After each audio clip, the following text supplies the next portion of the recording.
I can feel your heart hanging in the air. I'll never let you win. Never. Do you want to know something funny? Even after everything you've done, I would have saved you. Buried in your bones, I see it in your closed eyes turning. Miss me. This is harder than we Candy grab! You hold it in the most we're wearing thin. You will bring death to all who follow you. Coming like a hurricane. Never could stand a tattletale. That's why I like to work alone. You did this to me. I'm sorry. Some things you can't do alone, Bruce. Fragile and composed. I'm proud of you, Dick. Are you feeling okay? This is the end. This is the last time we meet. Don't talk like that. All right, this won't stop you. Nothing stops you. Keep Bloodhaven safe. Promise me. Hey, K-Dots. Are you there? What's up? What's up? How you doing? Let me read the chat for a second. Can't be on the stream console watching. I hope you enjoy it. Yeah, it's different from my time because I live in the East Coast. Thank you. Comment. Hey, Sean. Hey, Lucas. Okay, let's talk. I know. I'll probably say like if anyone else wants to come in because I know Josh wants to come in so bad. Yeah, I really only got an hour. I gotta be out of here by like 5:50 p.m. Pacific time. So you got me for a while because I got to start a stream at 6. Okay, let's talk about like specific topics. Like I'm gonna talk about what parts I really enjoyed, the pacing. Yeah, you wish. I'm gonna do the pacing, the characters development, and like the story itself and Batman character. So let's talk about like the Batman character overall. I really liked how Robert Pattinson, the actor, how he portrayed the character. You see like more scenes with Batman, you know, because the movie's about Batman, and I like the idea where you see like you see like Batman using his investigation skills. You can't say he because this is year 2. He's not really the world's greatest detective yet. So like you're seeing him. I like the idea where you're seeing him. He's not perfect. He's making mistakes. He's learning how to be the world's greatest detective. You're seeing like right, and also while he's making these mistakes, he learns fast. Yeah, that's why I really like it. He learns quick. When he made that first mistake with the riddle with Penguin, when even Penguin was wrong, he fixed it, found the solution on the spot by himself. Yeah, that's why I don't like I like a Batman that sometimes makes mistakes, like because like this is year 2. He's not gonna be the world's greatest detective yet. Like it won't make any sense because he's learning how to be the world's greatest detective, and you're seeing that relationship progress with Jim Gordon and Batman because like within the story you see like he trusts Batman more than the police officers because like they're corrupt. Jim Gordon is not, and like they had like a rat in the movie, a rat that's feeding them information, about like what's going on and everything like that. And I like the idea. You see like Jim Gordon and the what was it? And the Batman have that kind of relationship where he trusts Batman more than his own police department because he knows it's corrupt, that there are bad people within his own department. And I really like how they did that. And like I liked how like let's talk about Bruce Wayne for a little bit. I I like this kind of fresh take with Bruce Wayne, where he's not the playboy billionaire that we all know. He's he he's hiding from the public. He doesn't want to be seen. He wants to be Batman more than he wants to be Bruce Wayne, because he want he want he wants to stand he wants to protect his family's legacy and his Right. And through he thinks protecting the family legacy is through is doing it basically through Batman, which that's what he believes. Alfred thinks he needs to make himself more involved in the family business. He needs to, start to lead the company. But Bruce doesn't want to do that, none of that stuff, because just like in the comics, and even in the anime series, and they make this very apparent. Yeah. Bruce Wayne wants to be Batman. He Yeah. is Batman. He believes that's his personality, that's his life, that's his true identity. He would rather be Batman than be Bruce Wayne any day of the week. But Yeah. he needs to learn how to have balance. And that's why in the next upcoming movies, you give it time, he's going to learn how to balance this stuff out. You see, I see, when I was watching the movie, you see within the Batman the Batman movie, where the reason it feels like the reason why he doesn't want to be Batman is it gives him a reminder of the pain and the suffering of the loss of his parents, and he knows he will never live up to what his parents brought, their kind of legacy that they thought they were good, that they brought to Gotham. And he kind of sees, you see, the video, I think the video that the Riddler did showed Batman Jim Gordon, where it was all lies, about the Wayne family and everything like that. And he did this all for his family's legacy, and he wanted to do this all for his parents because of what happened. And he found out what they done, and he kind of feels like this was all for nothing.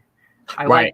And also, let me make this clear real quick. So people probably missed it, and because you have to pay attention to dialogue. Alfred, it's not a lot to miss, but someone can miss it and think Thomas Wayne ordered a hit.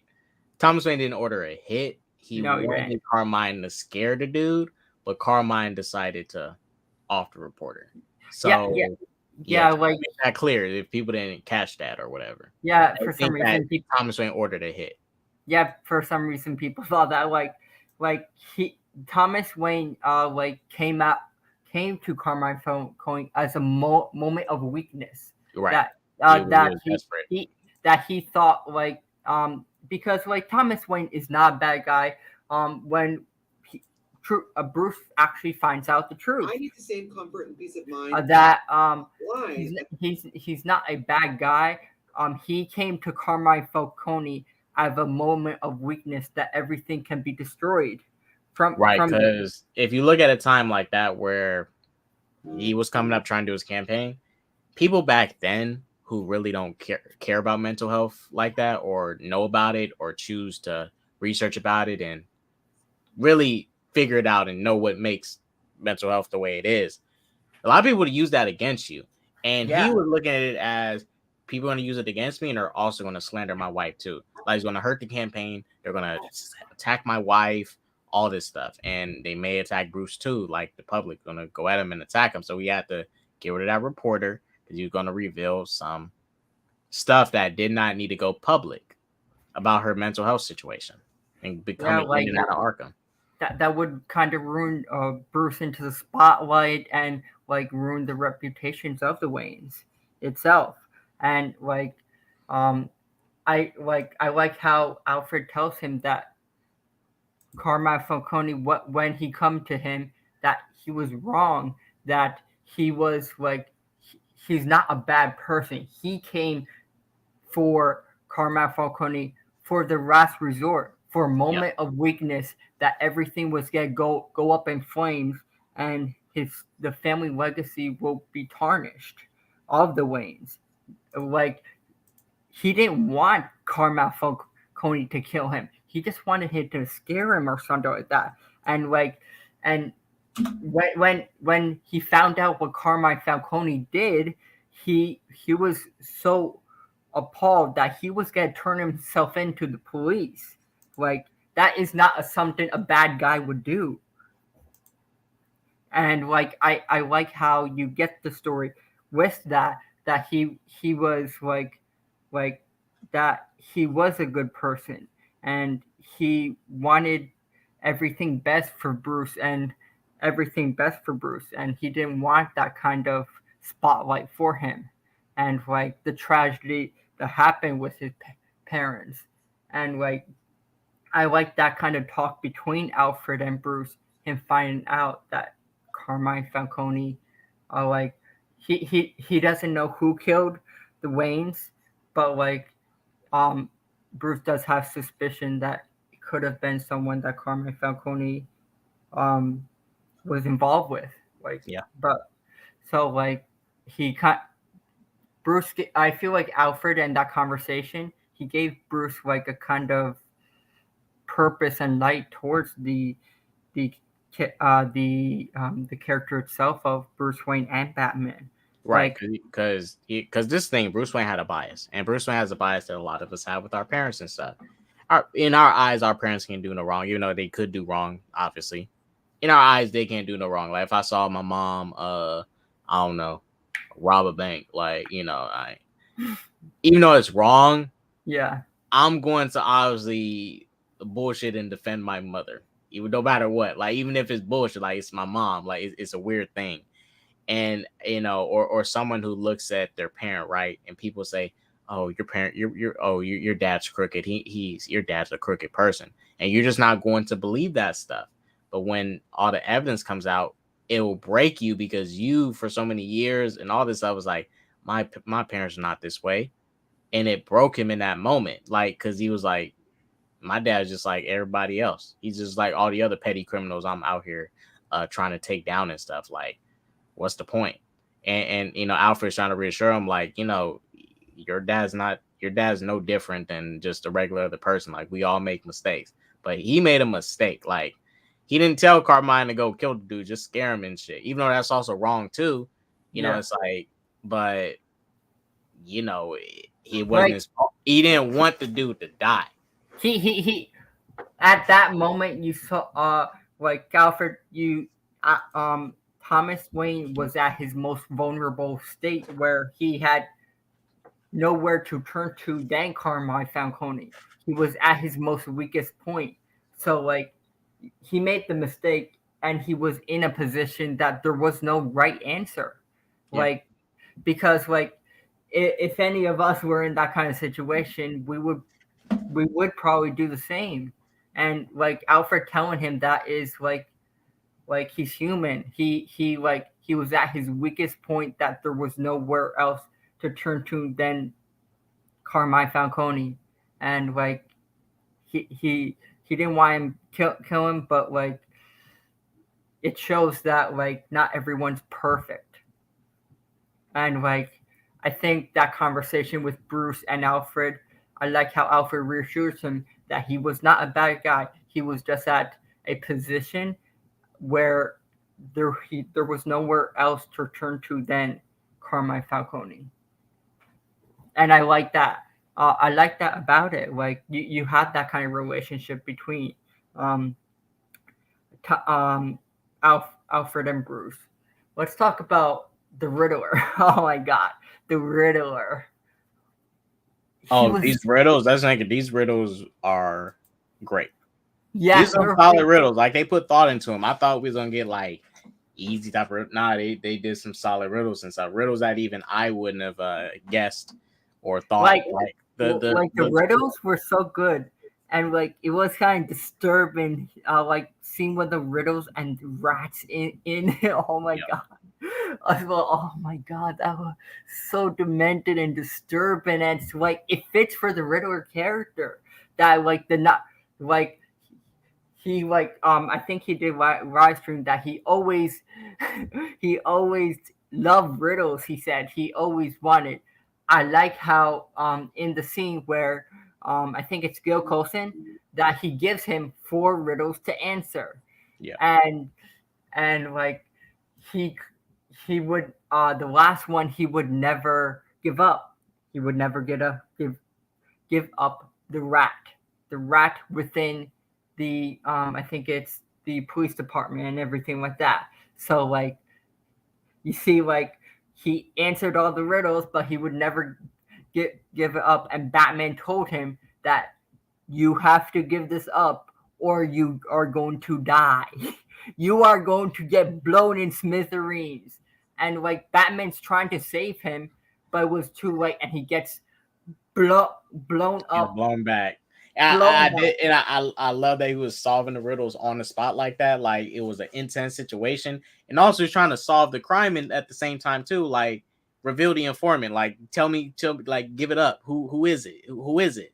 He was trying to get him to say Carmine and stuff. You know, he was trying to get him to do it. I like that. He was trying to solve the crime, solving the riddles. He's multitasking, doing so much all at the same time under all this stress. Yeah, like he was trying multitask. I kind of wish he did like know a way to disarm the bomb because he didn't know how to disarm it.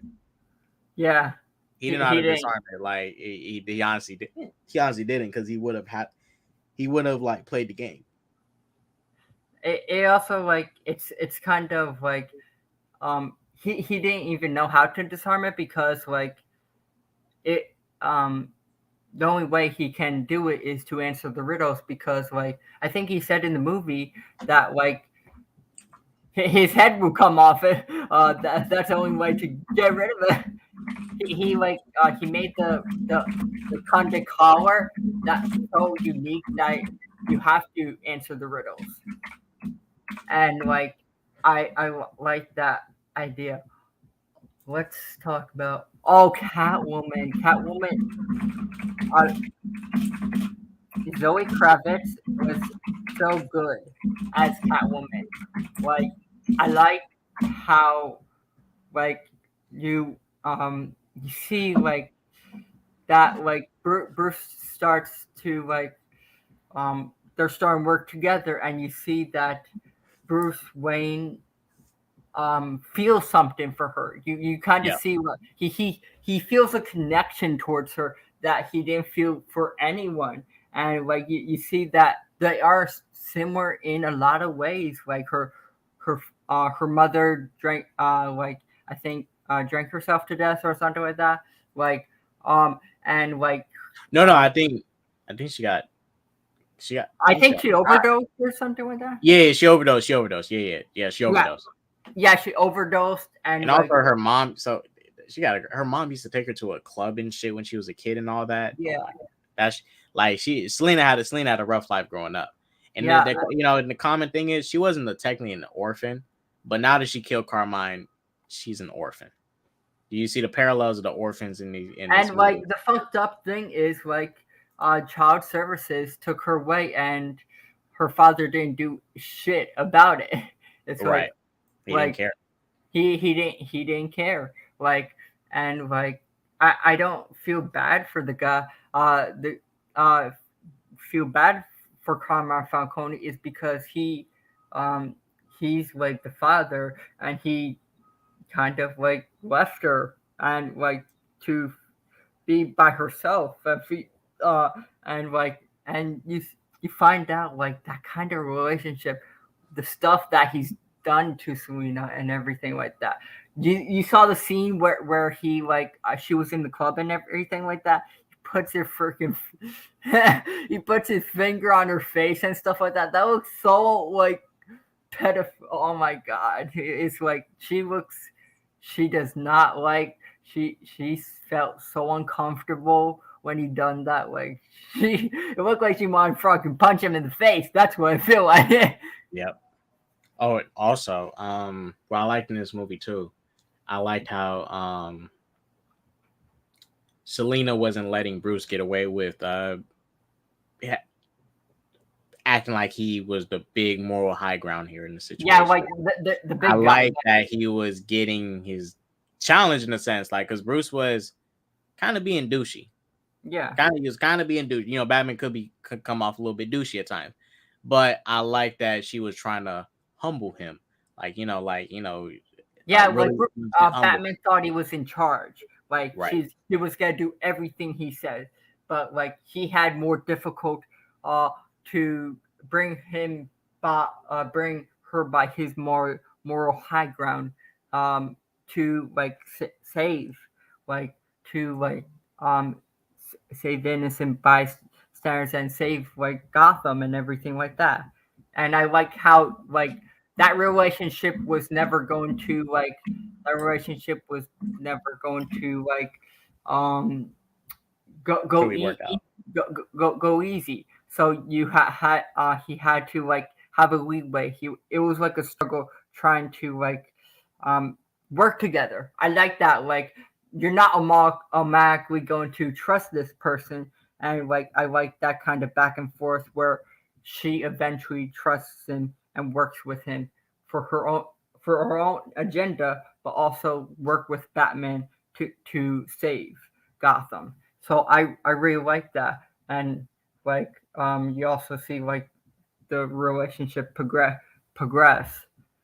Um, I really like that within Selena and I also like that burglar scene. You see how she steals from people and everything like that. She used like certain tools and everything like that. Um, and she like opened the safe and everything like that. So I like that kind of idea and like I like how it like how she was friends with this what was the friend's name? I forgot her name.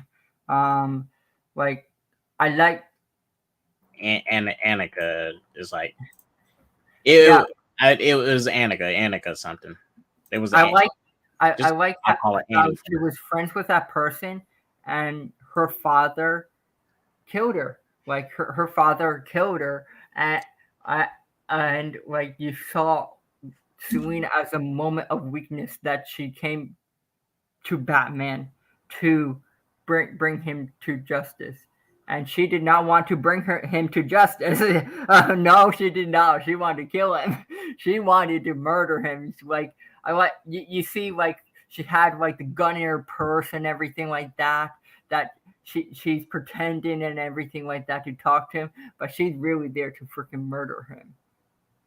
She's really there. Like I like, but I like the idea where you get the tape and you see Carmine Falcone exposed to the public. That Yes. like Batman did that. That like he gave the evidence to Jim Gordon, everything like that, and he wanted to. They blasted everything all over the internet. Carmine was like, "I'm done." Yeah, like But but see, Carmine was thinking, his last little thing, like the cops not gonna put me away though. When all the good cops showed up, there could have been some of the bad cops there, but when all the good cops showed up, that was basically them letting Carmine know, like, we're not doing this anymore. yeah, we're not like we're not on your payroll anymore. I like the by the part it's like Penguin calls you're rat. You're the rat. I'm in charge now. And, and that was kind of funny. Like Penguin. It's going to be a power grab now for Gotham. And Penguin, when he was looking over the outskirts and stuff, he's like, what can I seize at this moment? Yeah, he's going to see some flooded neighborhoods. That's what he wants. That's what he's going to see. Yeah, like you see, like that. Then he gets like at that point. I actually thought he was actually gonna go jail or something like that. It was very surprising to see Carmine Falcone just get blown in. It's kind of weird that he didn't go to jail because he did pull out a gun, but cops was like, man, freak it, he's busy and stuff. I think the Riddler killed him anyway. So yeah, the Riddler killed him. And he didn't kill the Riddler. He did pull out. He was gonna get ready to pull out a firearm. So I mean, he could go to jail for it, but I think in the moment they was like, "Yo, the Riddler's a bigger, like we got bigger fish to fry, and that's the Riddler right now." Yeah, and like it kind of makes sense why they wouldn't keep Carmine Falcone around in the Batman universe. To be honest, is because like he's you never see like those kind of mob bosses to stick around Yeah, because you're more focused on the Bat Rogues gallery and everything like that. So and it not kind really of the low level criminals, because most of the super villains of yeah the Batman universe, they kind of just really take over. Like it's kind of hard for like the common mob boss the common mob boss or gang to really do anything, because they may have to defect and join up with the Joker gang.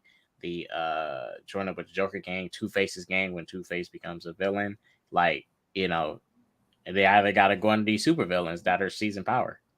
hey darkness hey hey Andrew um but yeah that was like very interesting. I like the like this was one of my favorite parts. You see like the Batmobile is actually assembled and you see him revving the engine like boom boom boom boom boom and Man, he when like I saw that Batmobile Revo, you remember Fast and Furious 1? When yeah Dominic started charging, did a wheelie? Man, that was better than that. yeah it's That like that was epic. That Batmobile revved up. I was like, cinema.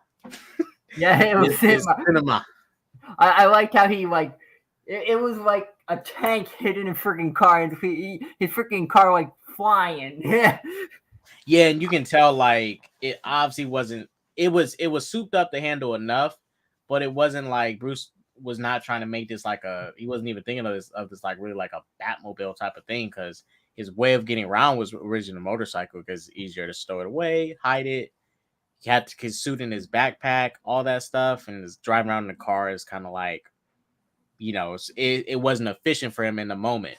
But I think moving forward, he's going to start to get used to flying and riding around the Batmobile. Maybe we may soon get the Batjet. Maybe we soon get the Batjet. Gotta yeah, wait and see. that would be awesome. And like I don't think we I will, but it would be cool to see that soon.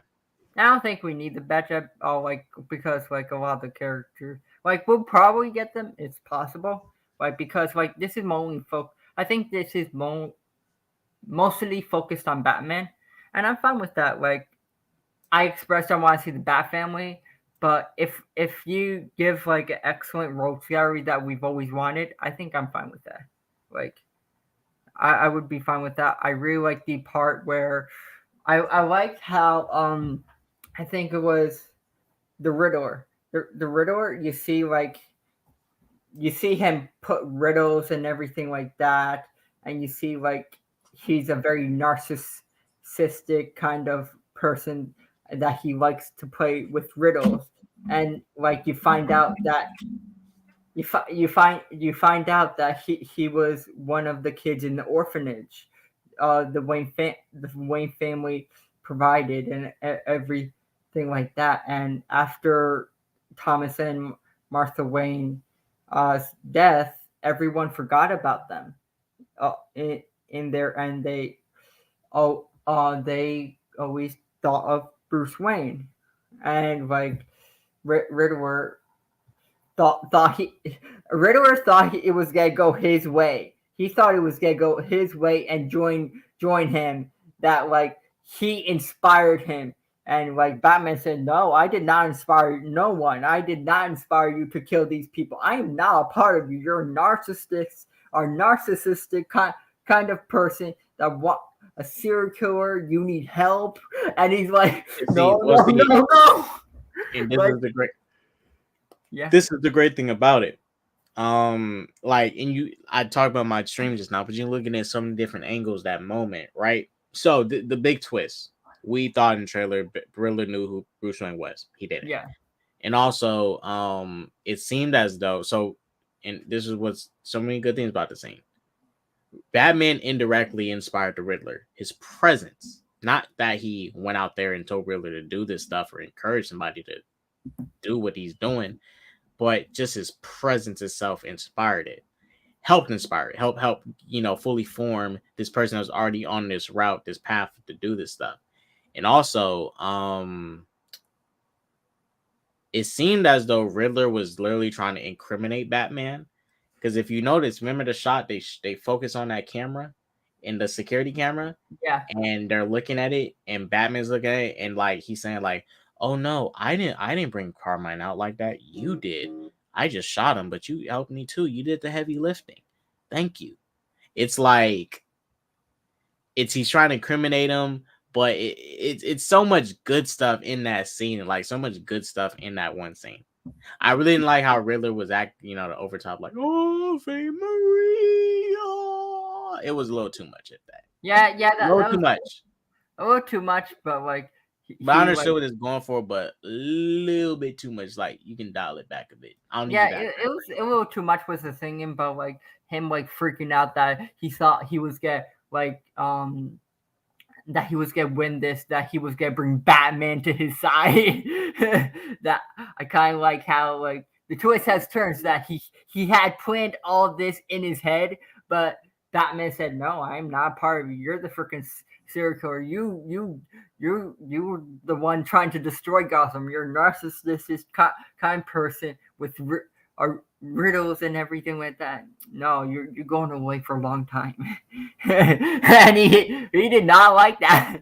Yep. I like Well, because he wanted Batman to be in there with him too. Like, he wanted to make sure Batman was safe and inside the asylum with him. That's why it seemed as though he was trying to incriminate him, to like get so much dirt on him and get people, and hopefully get one of the guards to come in, whoever's noticing it, and do something, call the police on Bruce, and it's like, yo, he's saying some stuff and putting two and two things together. But and you said earlier, Riddler did win in a sense, but so did Batman. Batman won more. He won more the trust of the people, and he learned that he needs to, instead of using vengeance, in a sense, use more hope. Like he's somewhat Riddler got what he wanted. I mean, he got half what he wanted. He flooded the city. He did that. He sabotaged the city, flooded the corruption in a sense. But Batman was able to save help out so many people. And Riddler was like, no, they're praising him because he's been trying to seek attention. He's seeking attention and stuff. He's jealous. He's jealous now because Batman's getting all the attention. Because he, as an orphan, he didn't get the attention that Bruce Wayne got.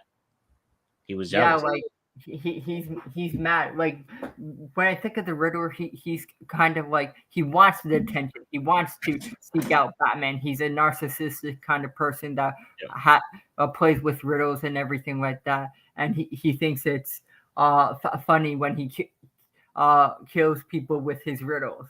And I like the idea that Batman thinks of that. Like Matt Reeves really delivers how Batman thinks about Riddler. And I really liked because when you have Riddler, you also have the Riddler gang and everything like that. I like how that final scene, that like epic, I think it's third act, is amazing. You see Batman like trying to save everyone. He's trying to save everyone. He's trying to defeat all the Riddler thugs and everything like that. He's using his grapnel launchers and everything like that, trying to take them down, but he can't take them down by himself. And like you see Catwoman fight side by side. It was like a small, like, I'll say this real quick, just a quick little criticism. It was not enough for the Bat and the Cat action sequences. Like, it was. Yeah, I agree with that. It like, really, I didn't. Yes, they was both in the movie, but like them tag teaming together, like they tag team for the detective stuff for like a small moment. Catwoman came in to stop one guy from killing him, but it wasn't really like that tag team. You never saw them like fight side by side or something like that. Yeah, like it wasn't really like a tag team. It was like, oh, she came in to help, like because Bruce did majority of the work, like took out majority of the Riddler guards and stuff, which was tight. That was a tight action sequence. I loved it. Yeah, I kind of could agree with that. Like it does have like I would say with that like that he like she didn't really fight side by side, but she helped out Batman when he really needed it. And I like the idea that like you see Batman mostly injured, and she's trying to defeat all these, and he uses this like Batman super juice to like get him standing and defeat the last Riddler guard. And you see like at the ending shot, that beautiful ending shot where the public actually starts to trust Batman. They start to find like hope within Gotham, and you see Batman carrying people out and saying that like it, vengeance is not the something he wants to stand for. He wants to stand for something better that Right. gives people hope in Gotham. And I really liked that, like the sound design, like the amazing theme, the investigation with like him like doing the detective work was amazing. Like I would say like Oh, also eh, real quick, yeah, because you brought it up, I liked how the little boy took his hands first, because it's like, and the other people are scared to take it, the adults, and the little boy took it, and it yeah, gave them confidence. Like, the little boy led the way. Like, I like that. Or he's not an orphan, but in a sense, orphans leading the way. But I liked it. It was, like I said, some people thought the movie could have ended sooner, like ended when Riddler got put in jail. But I was like, let's say if you ended the movie there, that would be a really weak ending for this movie. yeah, Like, this third act was needed in that way. Like, you could have ended the movie totally at the part when they lock up Riddler, but yeah, yeah. I agree. Like yes, you have the some. movie would have been that would not have been a good ending for this movie. Like, that third act, that climax, you needed it, and it worked. There was power to it. Like, it was something a little powerful. Yeah, yeah, um, yeah, like I can see like the slow pace, but it makes sense how the slow pace. This movie meant to have the slow pace because you have so much story and so much characters to develop. If you made certain things faster, I feel like it would kind of ruin the movie, to be honest. Because like you want there's certain a lot of important things within this movie happening that you have to have that slow pace within it. I understand not everyone likes a slow pace movie, but sometimes you do have to have that slow pace to understand what's happening with all these development with the characters and the story and everything like that. And I really liked the like the theme with the Batman. I really loved it. Uh, like when the first screen comes on, you see like hear the theme and everything like that. I like I like how before he's in that bat suit, you see Bruce Wayne investigating as like Bruce Wayne, like following people. I like in the beginning scene where the symbol is not symbol. Like when that light hits the sky, like when the light hits the sky, like that's fear, Yeah. and everyone is afraid of the shadows. Like when that light hit, like that bat symbol lights up, everyone starts running. Like they're afraid of every shadow. He's in every shadow. He's gonna come out of that shadow, and you're gonna be afraid of it. And I like that energy. I love that scene where he comes out of that shadow. Oh my Yeah, god. you start hearing the boots stomping and stuff. That's why I like the sound design so good when the boots are stomping. Hey, I'll say this: those boots had more of a plot than Infinity War. But other than that, when those boots was hidden, when those boots was hitting the ground, that was justice. Each step, that was vengeance. Those were the footsteps of vengeance. I was like, vengeance is here, He was and showing you them guys are true. justice. He was showing them Well, justice. also justice too, but that was them footsteps had vengeance with inside of it. What did you guys think of Batman coming out of the shadows, walking slowly with the planning shot shots of his boots. Yeah, felt like a lot of horror movie esque like shots and stuff. Like it felt like a detective noir horror Batman movie. Like that, it gave me those vibes that I've always wanted within the Batman movie. Like it felt like it had that detective aspect, but it also had a noir kind of feel within the movie, and I liked how like you saw Batman solve it, solving crimes and everything like that, and Jim Gordon figuring out who's behind this, who's killing these people, and everything like that, and I really liked how Matt Reeves delivered with the movie. Like I don't think like not everything's perfect, but I feel like this is a Batman movie for the Batman fans. It feels like a love letter to the Batman fans. Like if you're hardcore Batman fans, you have to watch this. Like to me, it was like the best Batman movie I've ever watched. It is like no dissing to Nolan or Affleck. It's just Matt Reeves gave me what I've always wanted in a Batman film. and look, I'll say it too. Like this is my distinction. To me, The Dark Knight and Batman Begins as films are better to me. But how I look at Robert Pattinson, he's the better Batman. I say he's overall better Batman than like Keaton, Bale, Batfleck, Clooney, Kilmer. Like he's Batman. Yeah, he's not. He didn't kill nobody, which was very good. Yeah, thank God. But look, I'll say, all right, Arkham. I may have to ruin your thunder and shit. I did in my stream. I ruin your thunder about him not killing in this movie because I think he might have did. Unless you notice it. He did? Remember the third act when he's fighting dudes. He grabs that guy's gun and he redirects it, right? And the guy pulls the trigger. He doesn't pull the trigger. He pulls the trigger and it shoots that other guard. Now I'm not sure if he's dead. But no, he was alive. No, I saw it. I would pay close attention. He was still moving. You have to pay very attention. Because I'm not sure what bulletproof armor they was wearing or whatever, but I have to watch it again. But like I usually. Wait. Well, technically, what about the part when remember he jumped out the way and those two dudes shot each other? That's their fault. Like, right. Hey, well, I'm blaming. I agree. That's their fault.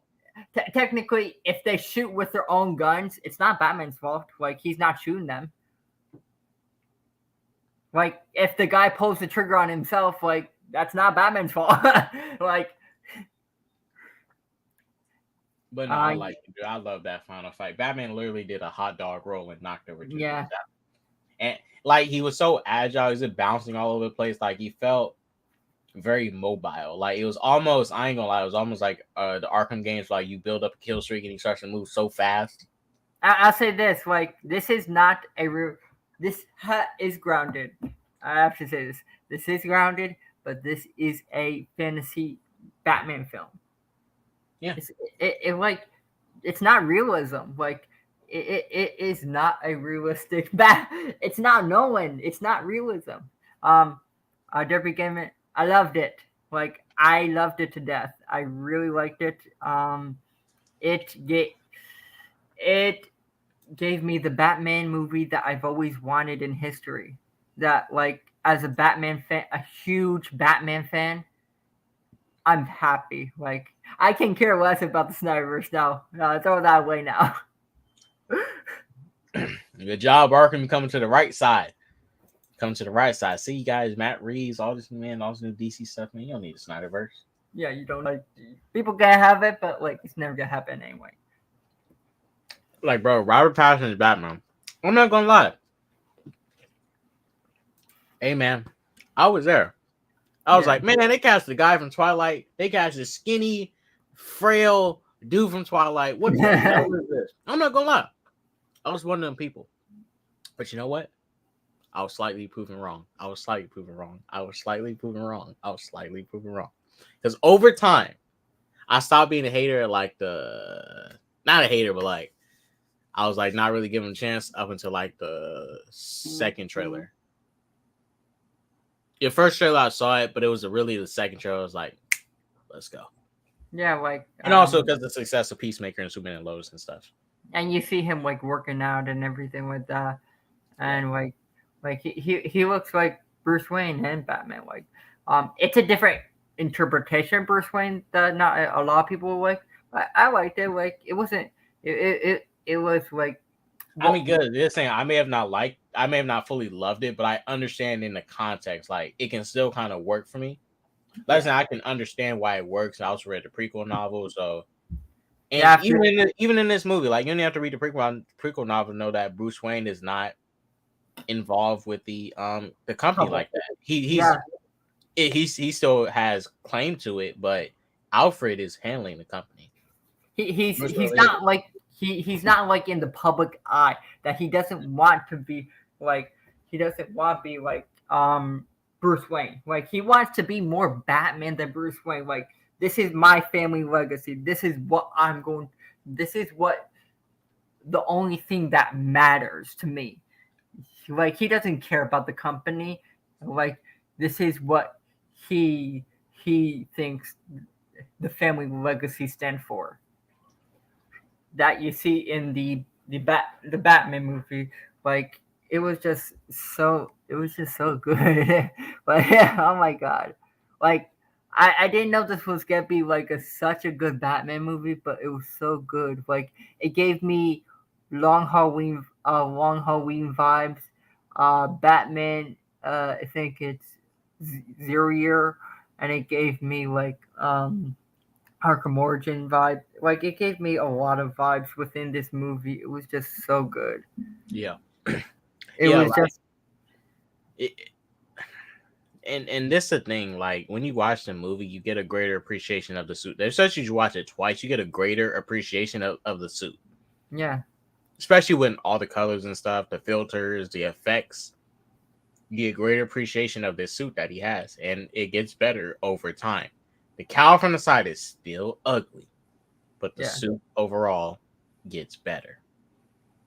Yeah, like, I'm getting used to the cowl. It's not as bad as I thought it was. Like, I'm starting to appreciate the suit a lot more. Who's this? Hello? It's me, but I can't be here that long because I'm fixing my house and stuff. Well, what happened to your logo?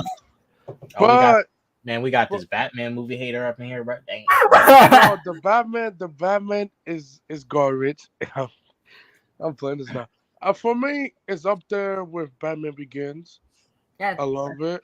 Because Batman Begins to me felt like a true origin story to Bruce Wayne, and this one in Batman. What do you think of his Batman? Barry Pattinson Batman, he was there for 95% of the time, which I love that because I'm sick of time seeing.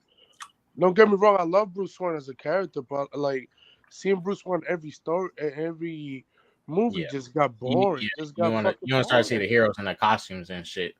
Yeah, like I get Bruce Wayne is the persona. I get that he's the billionaire playboy. He go to Wayne Enterprises, which we don't have a Wayne Enterprise in Robert Pattinson universe, which I think he's gonna rebuild it or something.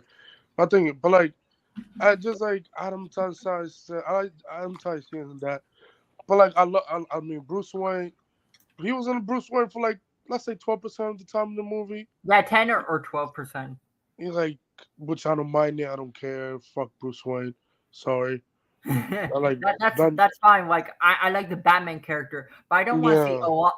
Like, you can show Bruce Wayne, but I don't want to see too much Bruce Wayne because it's a Batman movie. You should see more Batman than Bruce Wayne. While Maverick's there, he is tell us like he's like fuck the origin of Bruce Wayne parents.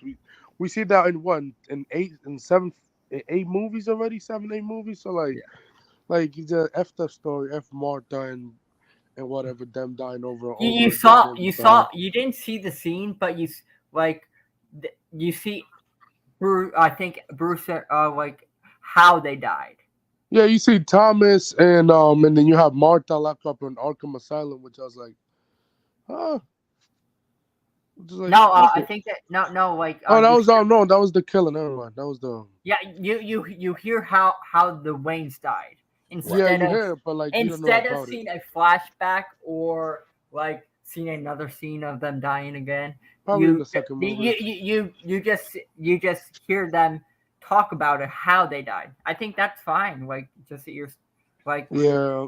because There's like this Batman to me felt like the Telltale series. They don't tell you that much about Bruce Wayne parents, but it is like talk about it a little bit, which and I'm I like perfectly the fine with idea that. where like the Thomas Wayne character isn't a bad guy. It's just he went to He went he He went just to wanted to knock out the other guy. He's like, "Fuck it, I want to win this shit."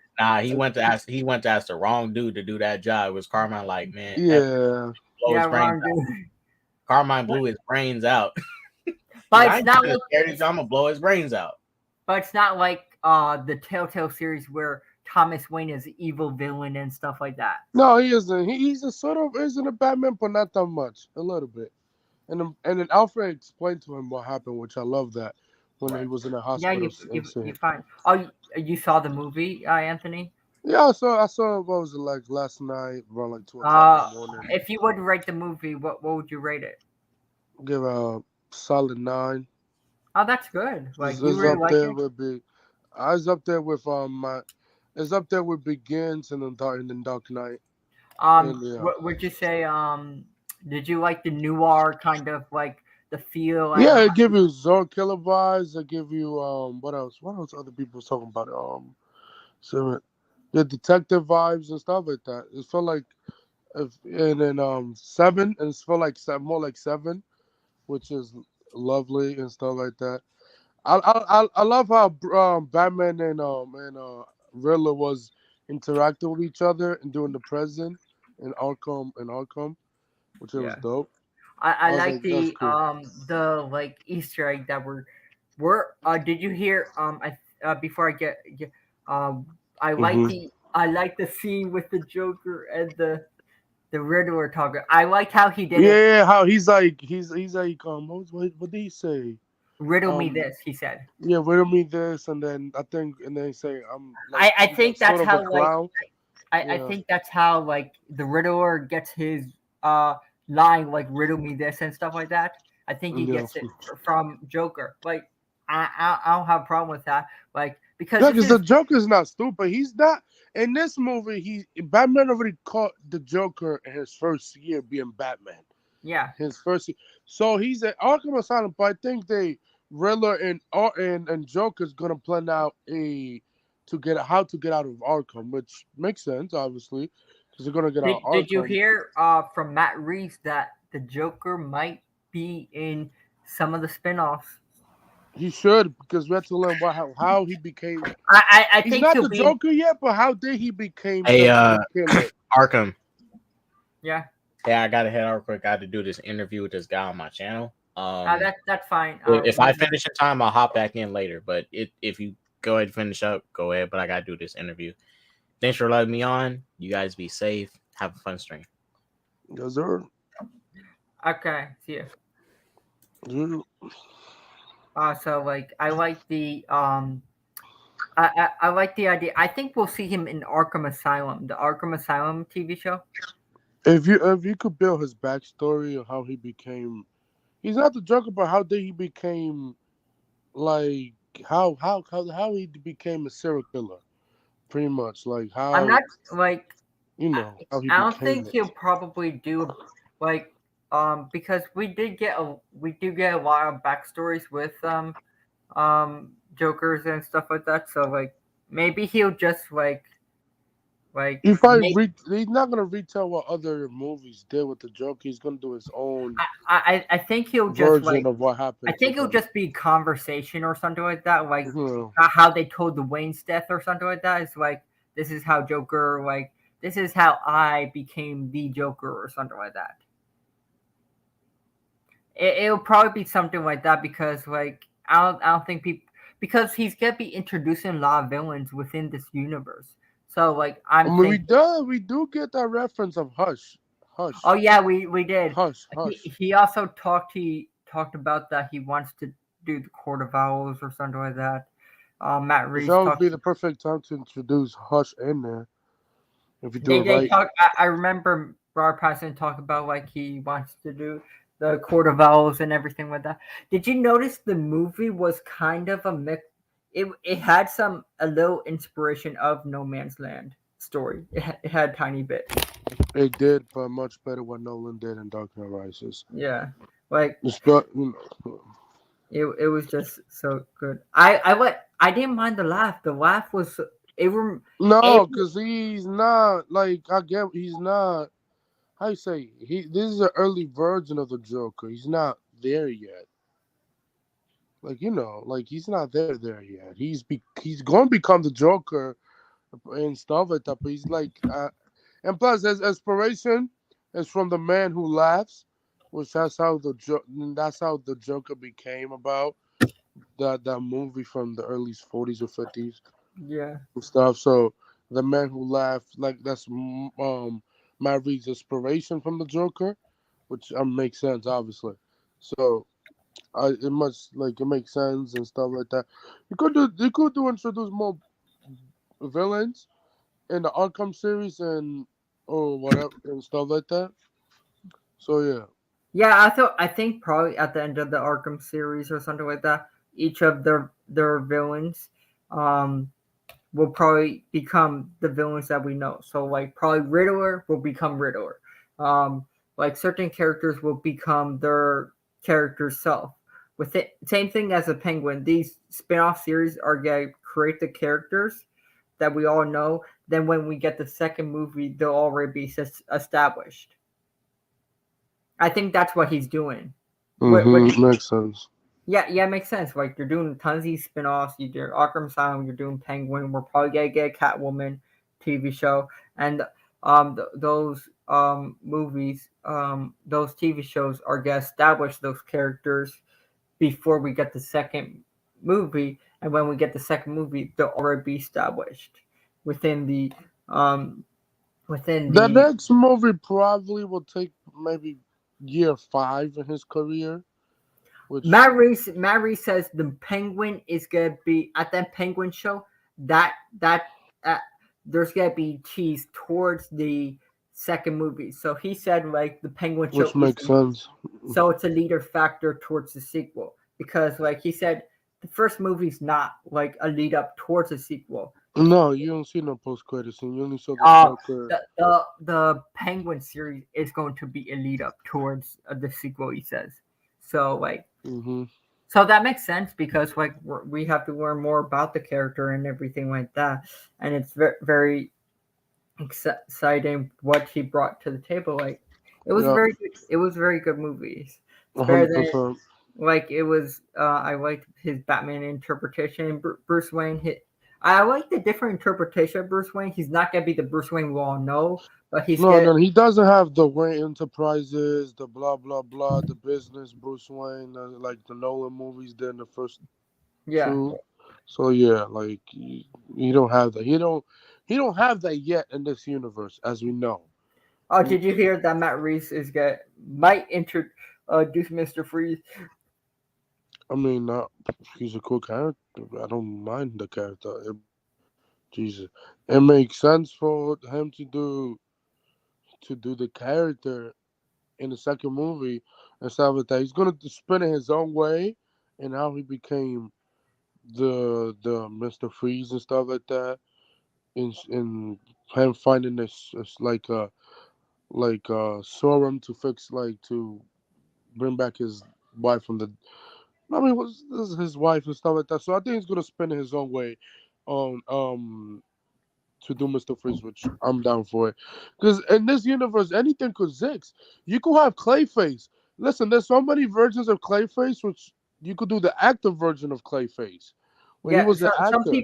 Some people say it's too realistic. No. It's not even realistic. Like just because Batman gets hurt, that's realistic. Bro, you see Batman get hurt, bro. You see when he was like, you see him when he was going down and he was parachuting down, and he like would keep doing rolls and stuff like that. He hurt his knee.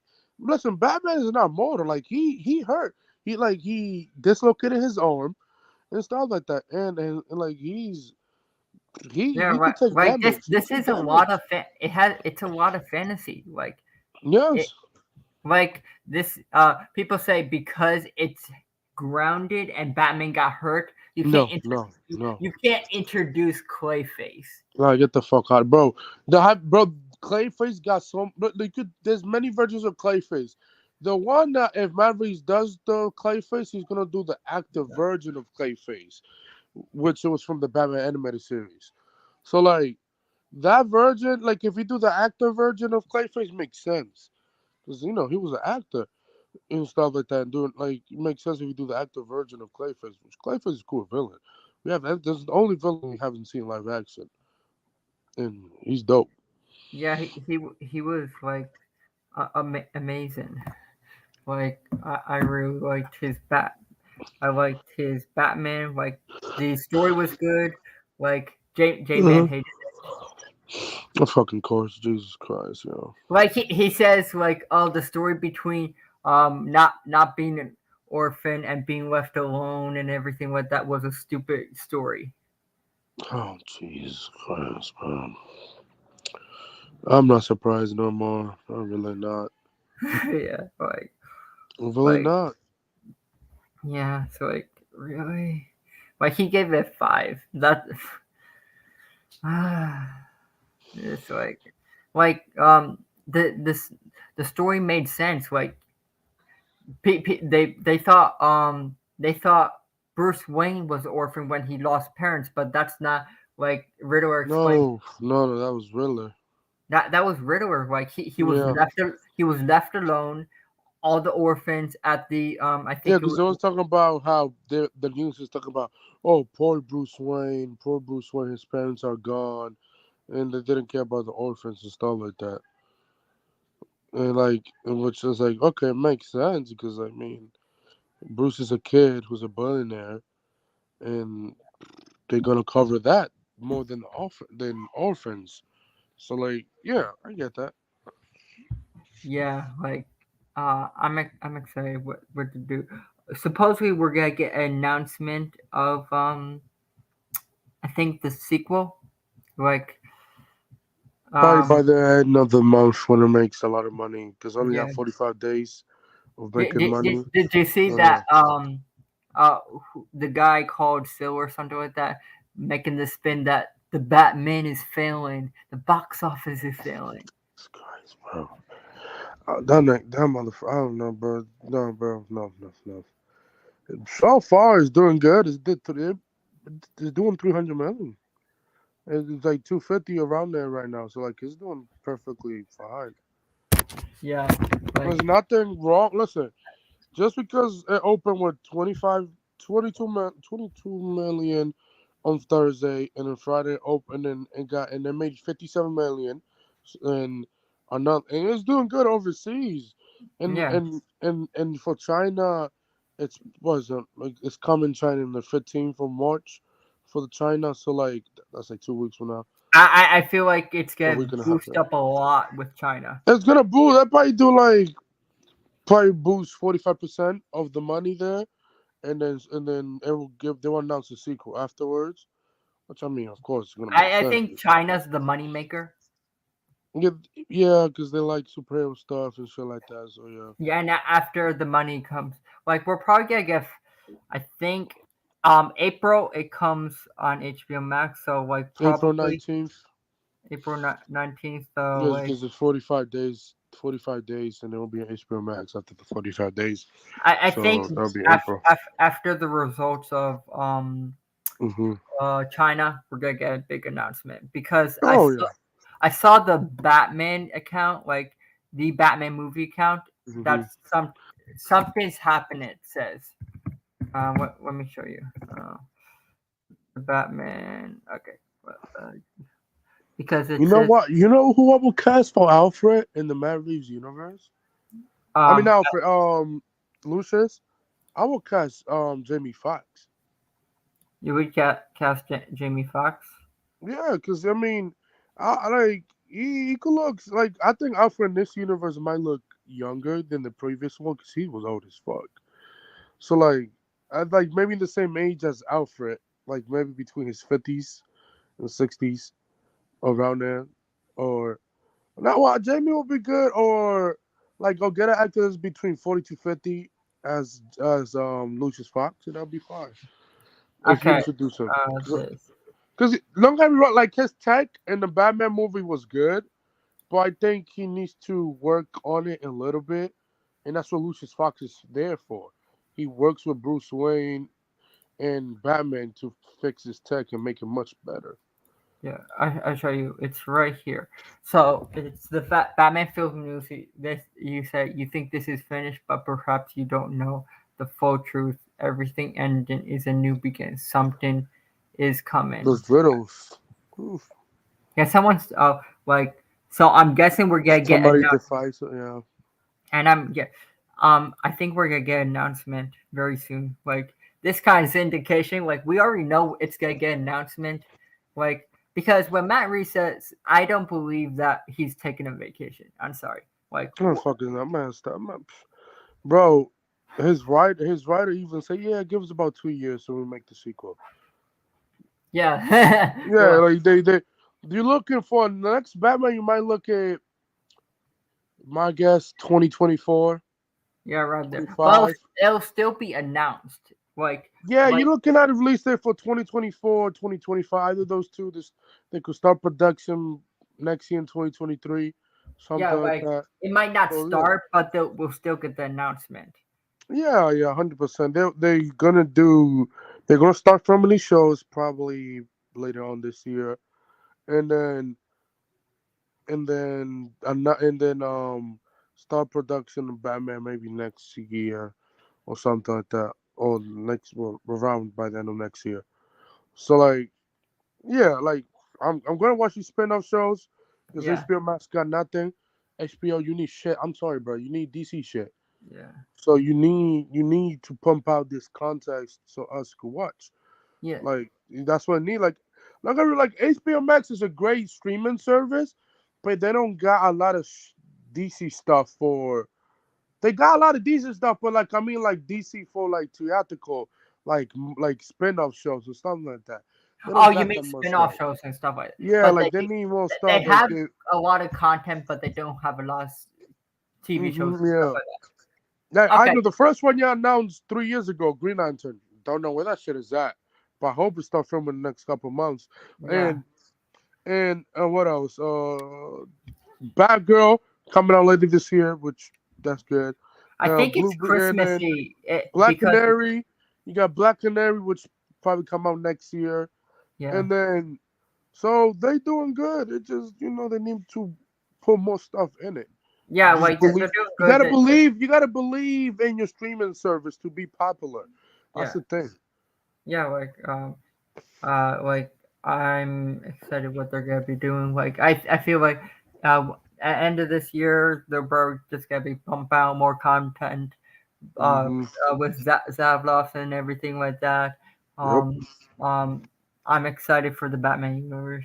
Like, I think, I don't think it's a trilogy. I think it's like more than a trilogy, to be honest, with the Batman, because like Matt Reeves and Robert Pattinson have signed for a contract to be there for a while. Like, if they're gonna be there for a while, they're probably gonna be making like at least I would say probably they could do like two trilogies like Tom Holland, like you have one trilogy, then second trilogy. It could be something like that. Yep. And I wouldn't be surprised because like I feel like the first trilogy will be focused on Batman. And then the second trilogy will be focused on the Bat family. Because like you see Robert Pattinson talk about like Yeah. Like that kid that he was looking at. He's like they were hinting that he needs a Robin in this universe. yeah. He needs one. He really needs one bad that could help him and calm him down in situations and stuff like that. That's reason keep looking at the kid. Even Alfred was looking at the kid. I was like, huh. So like they need a sort of with Robin in the universe, so the Batman could. Yeah, I work feel this like out. right now it's too soon for Robin. You have to focus on the Batman characters and everything with that, and see Batman. You're going to introduce Robin in the second or third movie. I'll be perfectly fine with that. Yeah, probably. Like, I think like I'm wondering how fast forward they're gonna go in the They're sequel. probably pushing to probably year 5 the next time we see this Batman. Year 5. Yeah, so he'll I'll probably be, be more. I'll He'll be probably be perfectly more fine with that. experienced and everything Yep. like that. So you'll You have. could, you could have that, Mom. You'll Like probably year have the 5. world's greatest detective now. Yeah, You because already, in this movie he made a lot of rookie mistakes as a detective. yeah, He did. and like that like that's what I like for J Man doesn't like when Batman Jesus makes Christ. mistakes. But like Batman has to, because this is year 2. He does not know how to be a detective yet. No. He doesn't like. He's learning how to be the world's greatest detective, so it makes sense him making mistakes. It does. Like you want Mhm. you want to see him. Like I don't want a perfect Batman in year 2 that never makes mistakes. That does not make any sense. No. There's Batman version that made a lot of mistakes by doing detective stuff. Yeah, and it makes sense. Yeah. It makes sense. And when he makes that mistake, he quickly resolved it. Like with the Mhm. penguin, like Rata or something like that. El Yep. Rata. He figured out it quickly. It was a URL, and he tracked it, and they got on the right path. So like even when he makes a mistake, he quickly resolves it. That's what I like, and I like the I like the idea. Like I like the idea where he actually for Batman he actually puts eye makeup on. Like I don't mind it. Like what are your Well, it thoughts? makes sense. Like he goes, like he put it. He when he take off his mask, he has it, but then he goes to the bathroom or something to take it off. Yeah. Yeah. So like this is fine. Like fine because like it has that realistic factor. Like remember in Arrow they did that too. Like Grease or Yes, whatever. in the first 2 seasons. Yes, I remember that. Yes. So like it's fine and like and I'm actually learning to grow on the Batsuit. The Batsuit looks very Arkham esque. Yeah, the next time we see him, he's gonna upgrade that shit. So I don't see the Yeah, complaint. he'll probably have a brand new suit in the next movie, probably. Like Yeah. like I at least I know I was wrong that he was gonna get second suit. Nope. Now he's. I mean, his suit is pretty. Yeah, his suit wasn't It's even pretty. It's damaged. pretty. It looks like it was pretty damaged at the end. Yeah, like it was pretty damaged, but it wasn't that damaged that he had to make a new suit. Mm-hmm. So like, it was pretty good. Like I liked how um within when you see the bat the first scene with the Batman when you're watching it, you see like everyone's afraid of the shadows. Mm-hmm. Everyone like Oh, like at the beginning of the movie when he saved the guy from the train and those goons. I thought they were fucking penguin goons in the first place. And then, but like, he saved the guy with the glasses at the beginning of the movie, and then you see and then the guy asks him, "Who you supposed to be?" And he said, and then after he beat him up, he's like, "I'm vengeance."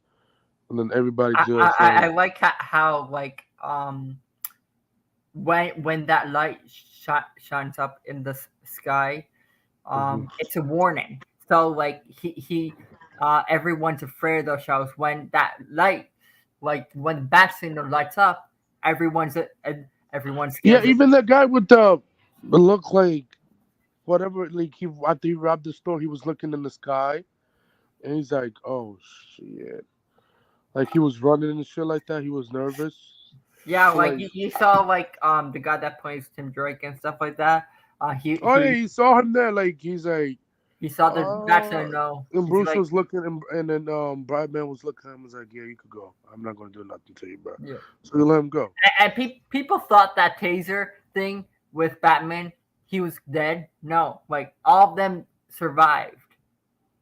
I don't know about the last guy in the ground, but I mean, he probably got broken ass nose. Other than that, that's it. Yeah. Oh, look, but I mean, hey, a broken nose is a broken nose, but like, I mean, yeah, like the guy with the taser. I mean, he just I just do fucking, like he's stupid. the relationship where you see Batman going in with Jim Gordon and he says no guns. Your rule, not mine. Yeah, because he doesn't like guns. He's not a fan of guns. Even when Selena was about to kill the Mackenzie, believe that cop was there. yeah, Yeah, Mackenzie. even when he was trying to kill her, he's like, no, we're not doing it this way. And he's like, she tossed the gun. So like, they're perfectly fine. Like it's not like that. She almost killed Falcone in the Lunchburg. She almost killed him. She missed like 2,000 shots. Just saying. But I like how the Riddler killed Falcone. I like that. The Riddler killed him, but like that. Man, I wish Falcone was alive for the Yeah, second like movie. after watching this movie, like I can tell you my ranking of my favorite Batmans now would be Robert Pattinson, Ben Affleck. Mm-hmm. I would say probably Michael Keaton. I don't like the voice spell that really brings it down for me. Is that the throat cancer voice? No, Is that throat very cancer, fucking. like it brings you down. So it would be It Michael. brings me 100% zero. I love his two movies. Begins. He got a good voice. Yeah. But in Dark Knight, I was like, bro, what the fuck happened to your voice? I don't know. Like Christopher. What Nolan, happened? Christopher Nolan did something. Like why? I don't know what he did, but he did something. Did Yeah, you see I was like, okay. And then Dark Knight Rises, you just completely lose me with that trash. Did you see that? What was it? That picture of Zoe Kravitz with the Catwoman mask. Oh yeah, that was funny. Yeah. I like that. She was drinking milk and shit. Yeah, it's funny. Oh, that was a funny picture, bro. Yeah, like people were like putting the comments or something like that, and like it's I'm very excited. Oh, did you see I think it was Ben Shapiro and stuff like that, right? Yes. He took a big L. Oh my God. Jesus Christ, that motherfucker, bro. I swear to God, bro. Just that motherfucker needs to stop. About the Batman and everything like that. He says like it was not a good movie. He says it's the worst Batman movie ever. I think his Mother's the worst movie ever. No, no, bro. No, just take a walk it out, bro. What are you talking about? The white privilege line, Marcus? That didn't bother me. Yeah, like I get what she was trying to say, that all these people that what white privilege, like it makes the context of the Catwoman character, because in Gotham the white privilege are the rich people in Gotham that doesn't care about the people in the slums and everything like that. They don't care about the people in I think it's the alley where she lives and everything like that. Like so like it makes sense of that kind of quote, because like she's been through a rough childhood a lot. So more so than Batman. Like I don't know how it was cringy. How? Like there's context towards that line.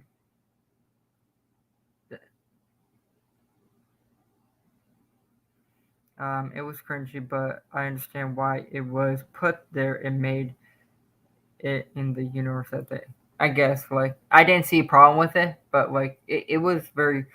I really liked it. I didn't have a problem with it. I'm excited to see the further downline the character. Where do you think the Catwoman character will meet next, Anthony? I mean, wasn't she with Bruce Wayne at the end? Yeah, didn't she leave Gotham? I think I can't remember. Don't say Jesus. If somebody in the, I wasn't didn't they went in the Batcave together? Yeah, and at Yeah, the with end, the motorcycle, and then yeah, and at and the stuff like that. motorcycle, She at didn't the leave end, Gotham though. yeah, she did. They went both in different directions. Oh yeah, I can't remember. Yeah. Yeah, like Yeah, at the yeah. I at remember the end, Catwoman leaves Gotham. Like she leaves Gotham, and Batman goes towards the Bat Signal and that. everything Yeah, like that. but she be back in the second Ha, movie.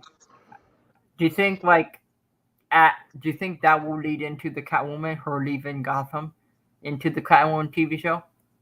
Hey, if they announce it, so yes, makes sense. Yeah, like Whatever she was doing in her off times and shit like that. yeah, yes, good. But she'll be back. She'll be back in the sequel for Batman. Yeah, So she and even the movie she say the bat and the cat sounds interesting. yeah, And so like she'll be back in the sequel because her character was good. yeah. I really liked Zoe Kravitz. Like she was my favorite cat. She's she's pretty good. She pretty good. She's second. I need to see more of her. Yeah. She's second and stuff. I need to see more of her character in the second or third movie and stuff like that. And then they announced the TV show and stuff like that. So I Yeah, mean, you see the Penguin taking over Falcone's shit. yeah, Sense. I saw that. He's like you fucking rat. Yeah, like were you okay with Zoe were you okay with Falcone dying and stuff like that? I mean, this is like the second time Falcone done in live action. Jesus Christ, I love it. I like it, but like, damn, can we just at least keep Falcone into like another movie? They always like I know Falcone's not the. I mean, he's an important character in the Batman mythos, but it's like I was like, damn, I wish they would kept him longer. I like the actor in it and stuff like that. I just wish they. But it also makes sense why they don't. But I get it because it's just Penguin taking over his shit to become the Penguin that we know as. He's gonna grow into it, which makes sense. So I Like understand that. it also makes sense because like you have all these Batman villains. Like Yes. it's gonna be hard for all these mob bosses to take over if you have all these crazy lunatics that Batman has to take over. Like what would they have left to do? Like they'll go out of business. That's where they will. Like they won't have no business to do because you have Joker, probably Penguin, you probably have Scarecrow, Two-Face, you probably have like the ventriloquist, Scarface, you'll have like a Clayface. Those two characters are very similar. You'll probably have the Court of Owls. Like the Court of Owls will put the Falcones in retirement. like that. I think that's the reason why they have. Are you okay with Catwoman being bisexual? I'm fine with it. I mean, I'm pretty sure she will hook up with Bruce.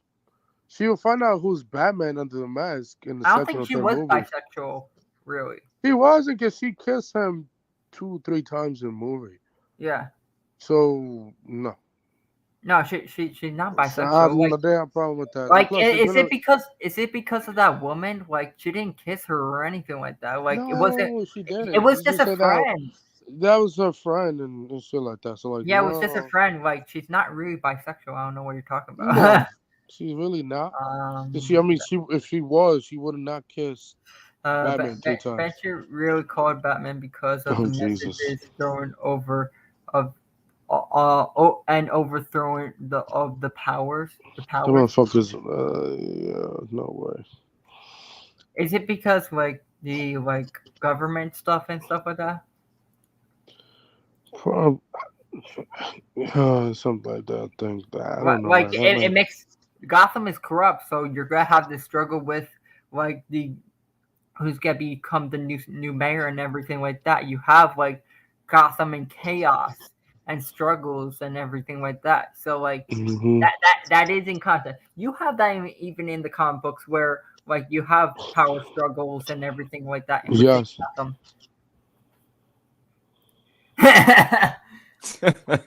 So like I mean, yeah, it was like a power struggle. I mean, listen. Yeah, you have like a power struggle. So like I don't see a point. Like I don't understand why he gave it a bad rating.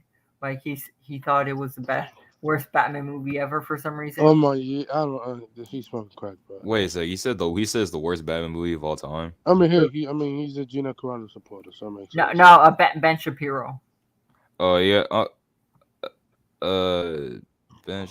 Oh yeah, Ben Shapiro. Yeah, bro. He's annoying. So, almost forgot who Ben Shapiro was. I mean, she did confirm that. Yes, he did, but like in the movie, it didn't seem that way. Yeah, in the movie, it didn't seem that way. You can say something in an interview, but if it's not like portrayed in that kind of context and you don't see it, you don't know if she's bisexual or not. I mean, Catwoman's been bisexual in the comics for like quite some time, so yeah, somewhat, yeah. Like I don't have a problem with it. Like I just want to see that like relationship with Batman Bruce Wayne. She could be bisexual as much as she wants. Like I don't have a problem with it. What were your thoughts on the Batman movie? What? Give me what you liked. What you liked about the movie. What certain things were your favorite parts, and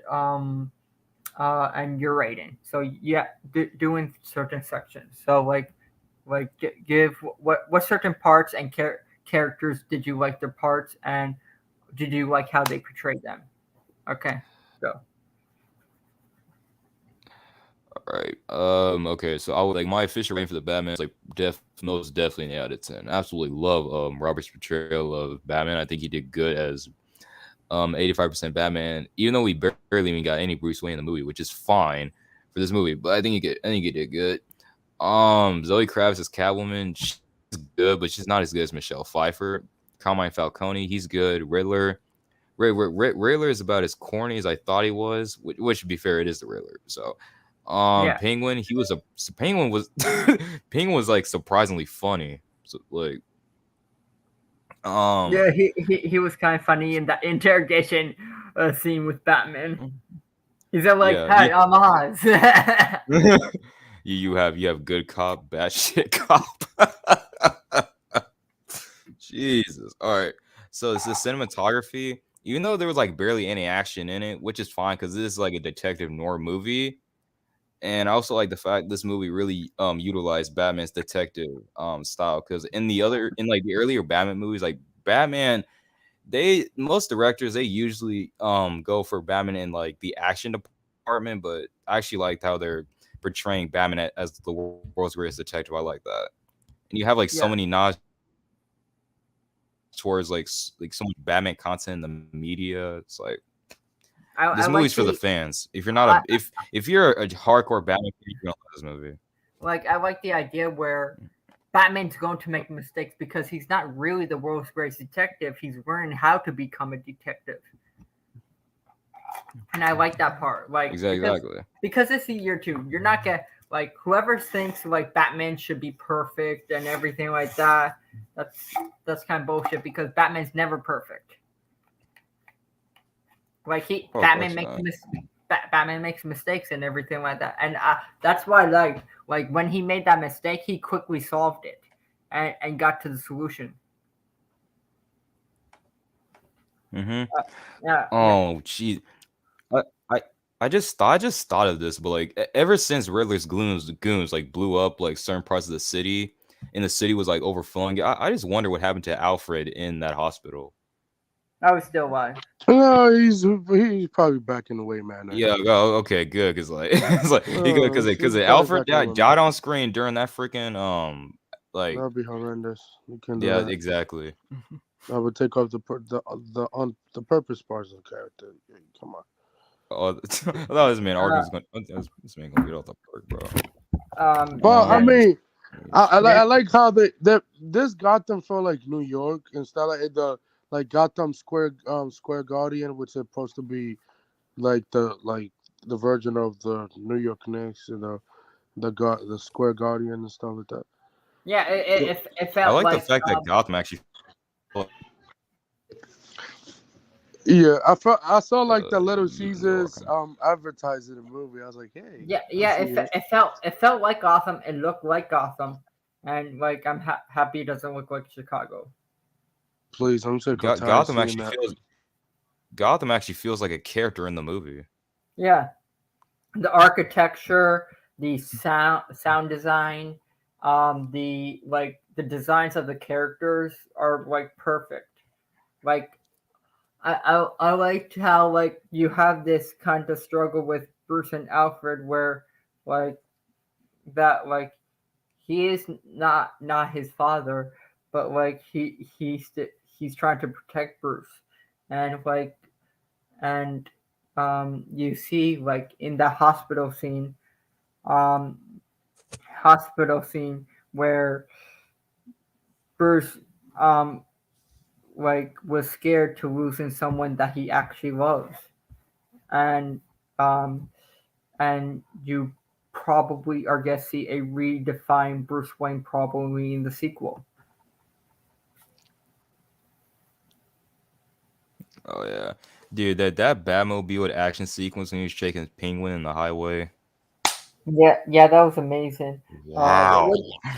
What would you think of we talked about Riddler. What'd you think of Penguin?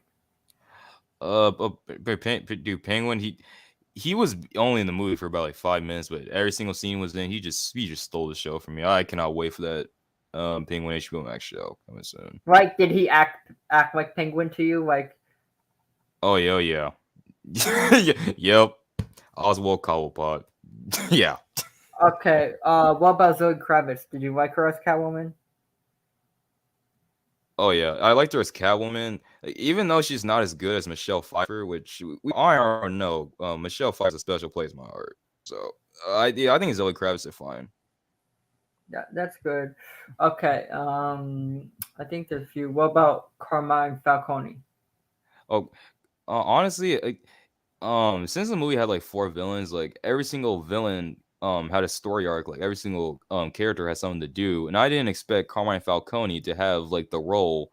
Is like I thought he did. I thought Carmine Falcone had like a major role, but every single like plot point, every single like plot piece is just intertwined. He was in a movie for.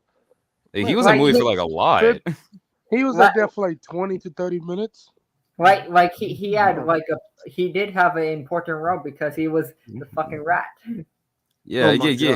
He's like he wasn't he like no. No, he was the rat feeding information from the like what was going on in the police department. Right, and Yeah, like to Riddler. and I remember Thomas Wayne, like he asked Carmine Falcone to. So well, for that was like the point of the movie where I just like got kind of lost. Is like what exactly happened between Thomas Wayne that you had to go and ask Carmine Falcone to kill someone like that? Because he was winning the election, so like he was almost winning. Yeah. The election. There was a. He was winning, but then he asked him to kill the guy. Not to kill. He didn't tell him to kill him.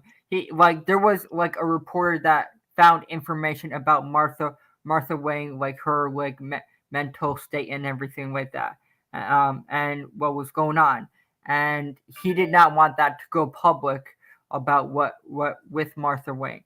So like he went in the most desperate hour where there was no real right decision that he went to Carmine Falcone. He did not tell him to kill him. He told him to scare him. And like he was disappointed in Falcone, and he killed him, and Thomas Wayne found out, and he was gonna turn himself in before Thomas and Martha Wayne were killed. Oh, yeah, Falcone killed him. Jesus. Jesus. Actually, it wasn't Falcone. No, they it was didn't. what's his name? What's his name? Fuck. It was probably Joe Chill. Joe Chill. Wait, Yeah, I we thought know. I thought his name started with like an M. I think his name was like Monroe or something like that. Like No, because no. Like Alfred says, he doesn't know who killed them. oh I think Batman probably was Joe Chill. I don't. Yeah, probably Joe I Chill. feel like that. But like, I feel like that Falcone hired Joe Chill, and then yeah, like, and and then, I like, and Thomas Wayne was not really a bad guy. He was in the most desperate hour that he did not want the Wayne legacy to be destroyed by this. yeah. dude, And, that's gonna be like some mud flapper vibes, bro. It's like as soon as they find like some like leaked information, they try to leak it out to everybody. So yeah, it's like he was like really desperate to like not let any of that stuff like Well, get out Falcone there in the was fucked public. when Gordon leaked that shit. He's like, fuck it. Yeah, We're like going yeah, to the press. yeah, was he was fucked. screwed. not gonna talk about freaking J. Corona. So, Robert Pattinson is better than Christian Bale. That's not a hot take. 100%, yeah. That's not even a hot take. Yeah, that I It's agree. not with a- that. No, I agree with that, bro. I do not agree with that. She's not better. No, bro, stop it. They great good characters. Stop going. What the Oh, look. fuck? Bro, this is man Marcus, bro. Okay, goodbye, bro. Bro, Goodbye. Marcus, go to bed, bro. What are we talking about? I do not need to know that information. Bro, Marcus, go to bed, bro. Don't you got school tomorrow?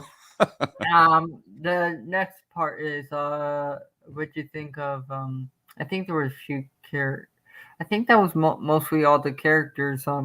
Alfred, what did you think of Alfred? Alfred, I think it was fine. He needed like way more screen time because he was barely even in the movie. So, It was there like 12 minutes. That's it. bro, it was way less than that. Let's be honest. Like 10, maybe 10 minutes tops. I like 8. where like Bruce Wayne and Alfred are working together to solve these kind of things. You see, like a kind of Yep, at the table. Yep. He's working together. Is that Alfred's wife? Like when Bruce, like I was wondering, is that Alfred?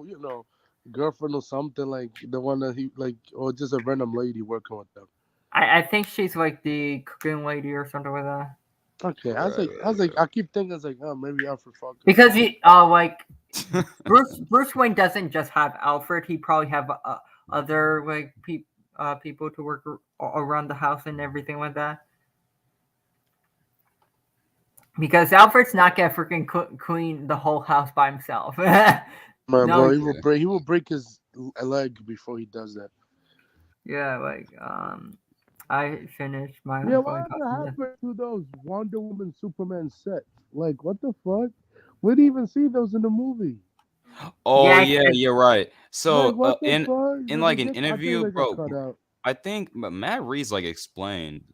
He explained that little Easter egg, but like that like never even made it in the movie. That was just a set design, but probably a misdirect. Like I was like, okay, whatever, bro. That I would was love to see.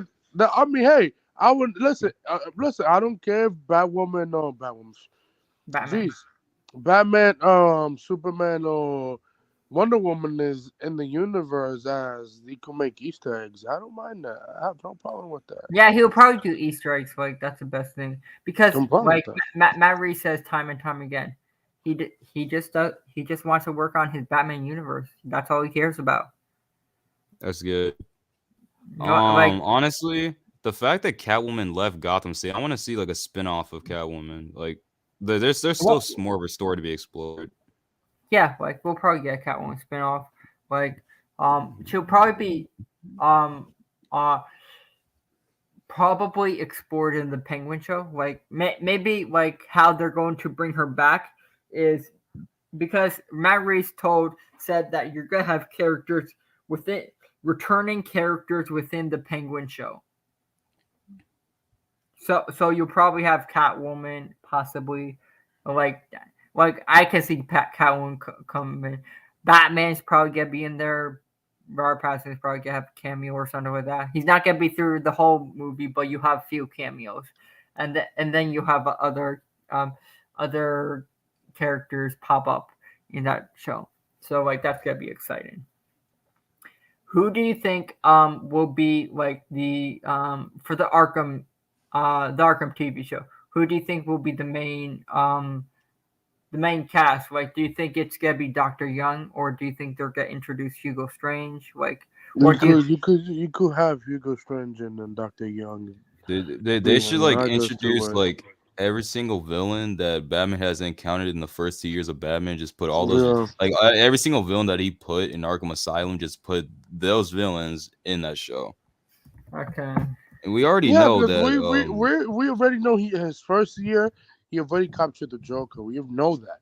He know that. Yeah. So the pretty much the guy that's going to become the Joker. Okay, and get we're gonna talk about this stuff.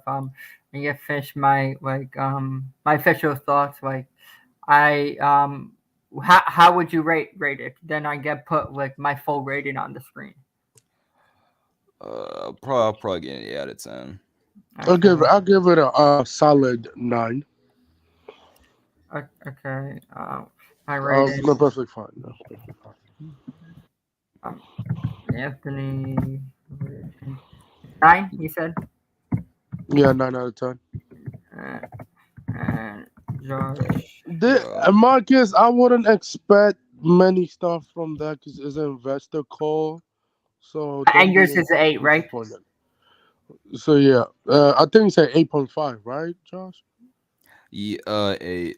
8. Like, Okay, 8. It will be an 8.5 if the third act wasn't lackluster. Like, bro, like I would give this movie an 8.5 if it just wasn't for that third act. Oh yeah, third act was a little bit drag on. I get that. Yeah. So fine. Okay, so like my rating is a 10 out of 10. I really love the movie.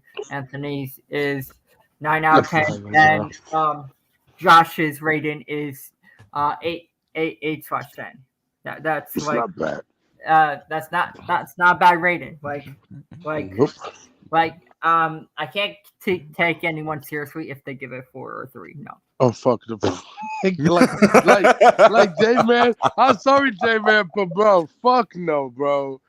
No. Dude, I'm saying he legit said that like he said that the movie is like way too dark. You can't even see anything. It's like, oh my bro. First of all, bro, what type of theater did you? What type of theater did you go to? You can really see everything. Bro, you could see anything. It was set in the daylight, and it was set at nighttime too, bro. You could perfectly see shit. Dude, I don't know. Like what the fuck? This is the same person that likes Wonder Woman 19. I cannot. I can't take, bro. I if you love Wonder Woman 84, I cannot take you seriously. I can't. I can't.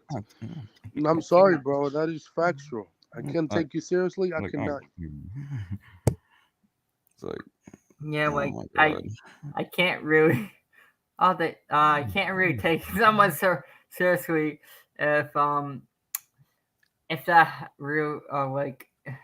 I don't know, like how, like when you do professional or something like that. I don't think any professional put like a 4 as a good rating. No, most professional who doesn't like movie always give them a 5 or 6. Yeah. So for being a 4, I was like, no, bro, no. That is not a good rating. I think like my only problem with the Batman is like the fact. It's like after Riddler is captured in Arkham Asylum, and then Riddler's goons, for whatever reason, the movie doesn't even explain this. So freaking Riddler's goons, they just blow up like certain parts of the city to make it flooding. Like for what? Like why? Like what? Yeah, that was kind of confusing a little bit. Yeah, it's like yeah. So why would you do that? They did explain what they were doing. They said like. They were doing like a final act to Batman. Yeah, like they did like the final act. Like I think Riddler said in the live stream and everything like that he's gonna purify Gotham or something like that. Like it was like bro, that guy was on Instagram Live, bro. That's what he was. He was Instagram Live, getting those 10,000. This was his final act, before like the cops were gonna take him and everything like that. and he somewhat succeed, like, but not everything. Like he didn't flood all of He Gotham. still got locked up, but he didn't succeed because Bruce helped everybody to get out of the. Yeah, like I think only one bomb exploded, one or two. Yup. Yeah, so like that's Yeah. not really succession. He wanted to flood Gotham and rebuild it in his image, I think. He So failed miserably right yeah, there. He he failed. failed. He Yeah, failed. so like there's your explanation, Josh. Right. But like yeah. Mo was a very See. good movie. Like to me, like it was the best Batman movie I've ever seen. To be honest, better than the other ones. Like to my ranking, it would be like I can do my ranking right here. My ranking would be the Batman. I would say Batman '89. That is a good movie. Batman. I would say actually, The Dark Knight would go like because I still really like The Dark Knight. Yeah, It, Dark Knight, man. Yeah. because like even though I don't like the realism, it's still a good story. Oh yeah, this is a hot take. Oh my god. The Batman, not the Jesus, the Dark Knight. Jesus Christ, the Dark Knight honestly felt more like a Joker movie than a Batman movie. It's Honestly, 100% factual. No disrespect. it's but- like not saying that if you remove Joker out of the movie, it won't be a good movie. No, It's still a I good think movie. I'm pretty sure Like, if you remove Joker, it would not be a great movie. Yeah. Yeah, Jesus Christ, forget, bro.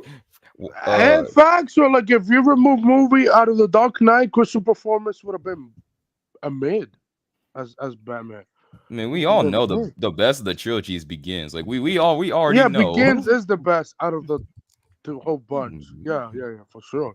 Because there's a true Batman story, a true beginning of Bruce Wayne and Batman, and Wayne Enterprise, and Alfred Luce, and everybody. So yeah, I think makes these more are all sense. the Batman. These are my rankings. Okay. So it goes the Batman, the Dark Knight, Batman Begins, Batman '89, Batman Returns, Batman v Superman Ultimate Edition. Like it has been. I feel like that's the only kind of thing that we see. Like Bell's gonna call you a hater. But like it shouldn't go. Like it's not the top Batman movie. Like it's not technically a Batman movie, but I still have to rank his Batman. Justice League. If you put Zack's Justice League, it felt like a Batman movie. The entire plot of Zack Snyder's Justice League revolved around Superman. So that Zack Snyder's Justice League is basically Man of Steel 3. And then Batman Forever, and then Batman Robin. The worst. Batman and Robin always go last. Dark Knight Rises does not come because the movies. Oh, I forgot to put Dark Knight Rises.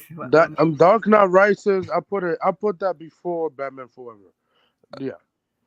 I would honestly put that like before Batman and Robin.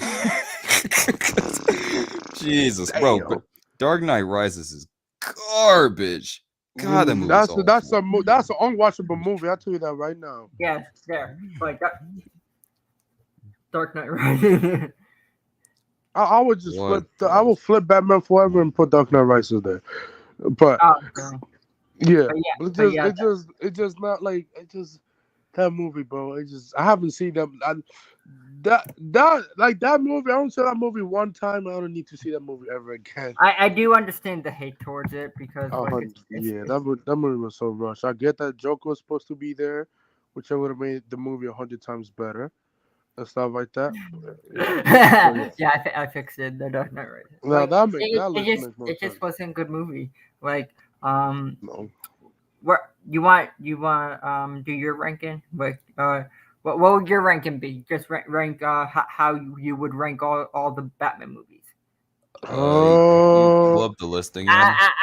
After seeing the Batman, how would you rank all of them? You can pull a list up again. I really appreciate it.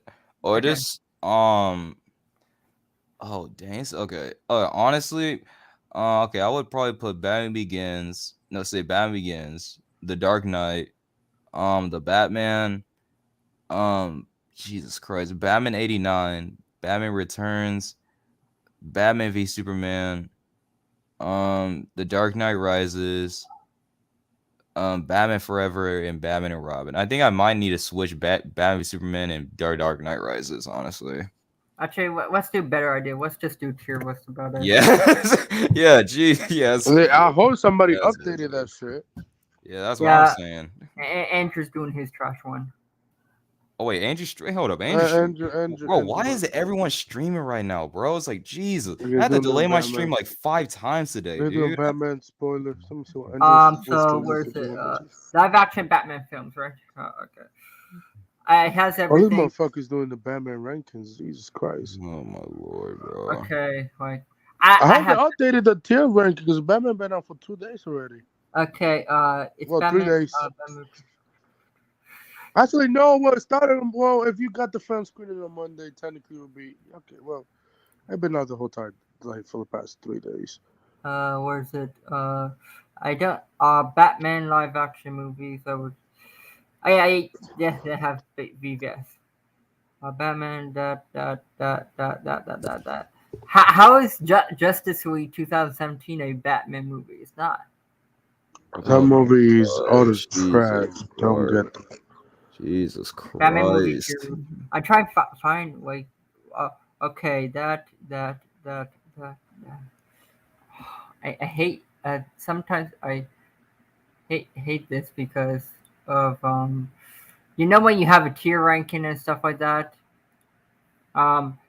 They sometimes they don't have all of them. Do you hear me? Yeah. I hear you. I just do the ones that are included. Batman. The only one that's not included is Batman versus Superman, so we just have to deal with it. Right. Okay, just give me a second. Let me pop it up. Where is it? Let's see. Warner Bros. Should cancel the DCU at this point. Honestly, they really should. After the Flash movie, bro, just cancel the DCU. Just focus on Matt Reeves' universe from now on, bro. That's the only good thing that they have right now. Okay. Next DC movie is Black Adam, which AKA The Rock playing the same character 3,000 times. Okay. That's pretty much like The Rock movies does good if he have a good surrounded cast. The only good thing about the Dark Knight Rises is Catwoman suit, except for the mask. And the mask, the suit was alright. The mask was. I don't know. The only reason why people like her is because people simp over her. Yeah. Exactly. Okay. So we're gonna rank all the Batman movies. We can't. Sure. Yeah, because if you think about it, BVS is not a Batman movie. Like, it's not a solo Batman movie. We can't really rank this. Why would you put that? I don't know why would you put something. Yeah. Yeah. So let's do this. Batman 89. I would rank it probably A. Yeah, I'll give it a solid 8. That's not bad. Josh. I love it. I would probably give that a C, honestly. Ooh, you don't like it? Not that I don't like it. It was good for its time, but it's like what's the meat in the leeway? Would B be fine? I would say since both you guys pick A, then I would just say put it A. Okay, it's A. Okay, Batman. Batman Returns. I'll put it at C. Yeah. No, Josh? I agree. I agree with Anthony. Yeah, I do agree with that. Okay, Batman Forever. I would put it at C, but I want to know what you guys would put. I put it at C too. It was not a good. It was. I think Val Kilmer was the only Val Kilmer and then Crystal Donner was the only good interesting parts of the movie, and Jim Carrey, and that's it. I would put. I'm gonna put this at D. Is that fine with you guys? Well, what is the final one say? Batman and Robin. Yeah. No, I'm talking about the last one. The last one. Yeah, that's a D. Jesus. Yeah, this is D. Batman Begins. It's I an S liked tier. it. Yeah, I really liked it. It's really S. That's only. It's really good movie. The Dark Knight. I still really like it, even though I saw the Batman. It would be Yeah, I'll give it an S. It's up there. Top the notch. Dark Knight Rises D. She's terrible. Get the fuck off the screen. And the Batman's S. Yeah. Yeah, Batman. Yeah, this right Jesus here is a good Christ. list. That's how we will rank Okay. our Batman movies. Okay, let me Until see they this. reboot, until they do a reboot of the next Batman in 12 years from now. Okay. Oh Let's my do one.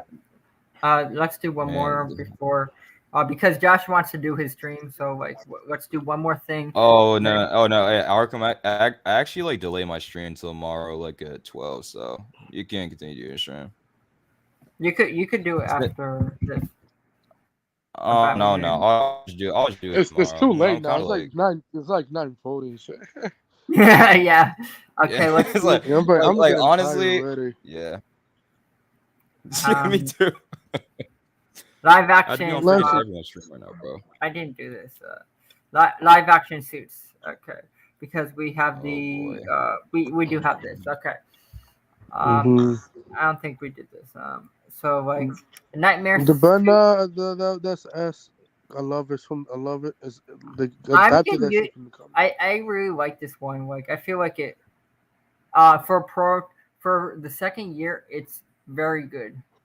I feel like it should go to the S tier because like it has like Mhm. towards like it has like that Arkham vibe and everything like that.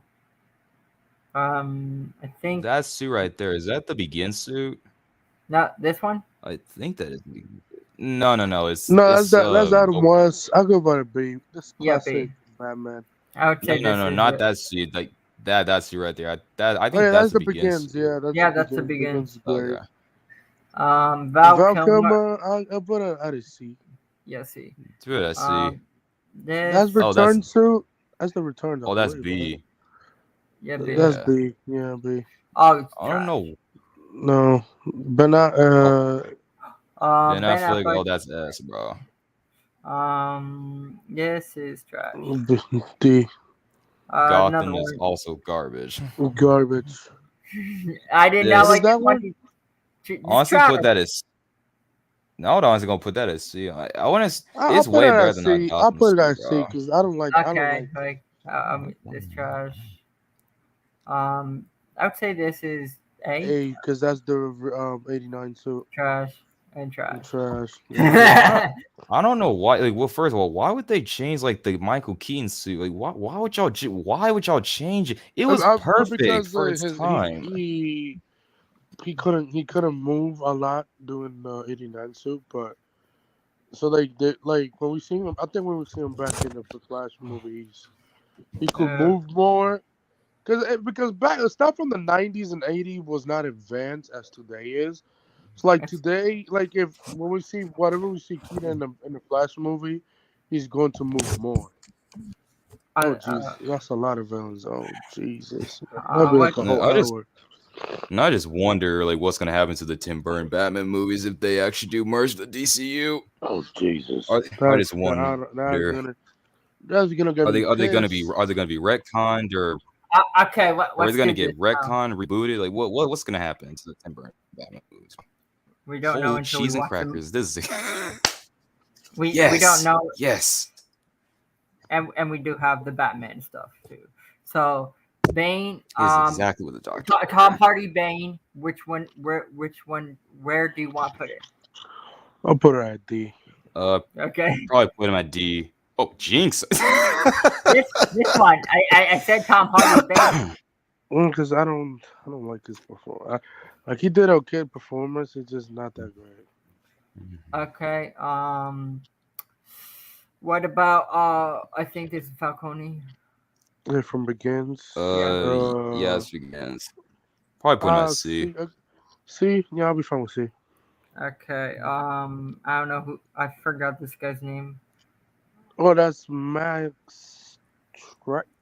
Yeah, Shrek or whatever. Next Shrek. I'll put it at. I think he's from. No, I think he's from Forever. I think. Yeah, he's from Forever. Oh no, of course. Is he? No, he's from Returns. Yeah, he's from the Returns. What I say? If I said forever. It's like Josh, it's retarded. Uh, Jesus. I put it at. Yeah. Okay, see, Yeah. Poison Ivy. Oh, that's F. Yeah. His Yeah. Wait. Returns Penguin. Which one? Where would you want to put? Return. I put it Oh, at F. C. Jesus Christ. Yeah, I cannot stand Andy DeVille's Penguin. Yeah, that every God, like Batman and Robin villains should just be all F tiers. Yeah. The Dark Knight, Two-Face. Dark Knight, Two-Face, I'll give B. Yeah, C. B or A. I don't care. Scarecrow. From Begin. Yeah, I'll give him an A because he did a great job and stuff, and I like those darker elements and Begins with him. I guess like they included this, so I guess we have to put in. I think Is that who's that? Mark Hamill's Joker. That would probably be S anyway. Yeah, that'll be S. Yeah. Dark Knight Rises, Catwoman. I put it at D. I don't like that character. Jared Leto's Joker. Let's see. See, he was only good in Zack Snyder Justice League. Yeah, he was good in the Snyder Cut. Batman. Oh, that's Returns, a B. B. Yeah. Okay. Anything with Michelle Pfeiffer is iconic. I don't know why he's here for some reason. How's he villain? But what? Where would I put? Where would you want to put him? I'll probably put it on F. Forgettable. I don't even know who that guy is. I guess. The Phantasm. Where would you want to put Anthony? I'll put it at A. He was good in the Batman animated series. Jack Nicholson. A. Bro, if Andrew was here, he'll probably put it at S tier. Yeah. The lead hedger always go S tier. You know. Mr. Freeze, that's F. Jesus Christ. F. F. What? This is Talia al Ghul from Rises. Jesus Christ! I put that bitch at E. There, E. Talia is. Although she was terrible in Dark Knight Rises, she's. Who's that? This is I think Ra's al Ghul. Ra's al Ghul. I put him at B. Okay. I don't know, some guy in the Dark Knight Rises. F, whatever. Don't know. Can't remember. After watching I put him at. I'll be fine. SOA. I don't care. Yeah, like he's better than this one. This was terrible. Carmine Falcone. I'll put him at A. Yeah, I really liked his Falcone. Catwoman. I would put it at A also. A. Penguin. Cobblepots. A. Yeah. This is Maroni. Where would you want to put him? Who? Maroni. Put him at C. Be perfect for C. Bro, I'll put Jim Carrey at D. D would be fine. Margot Robbie.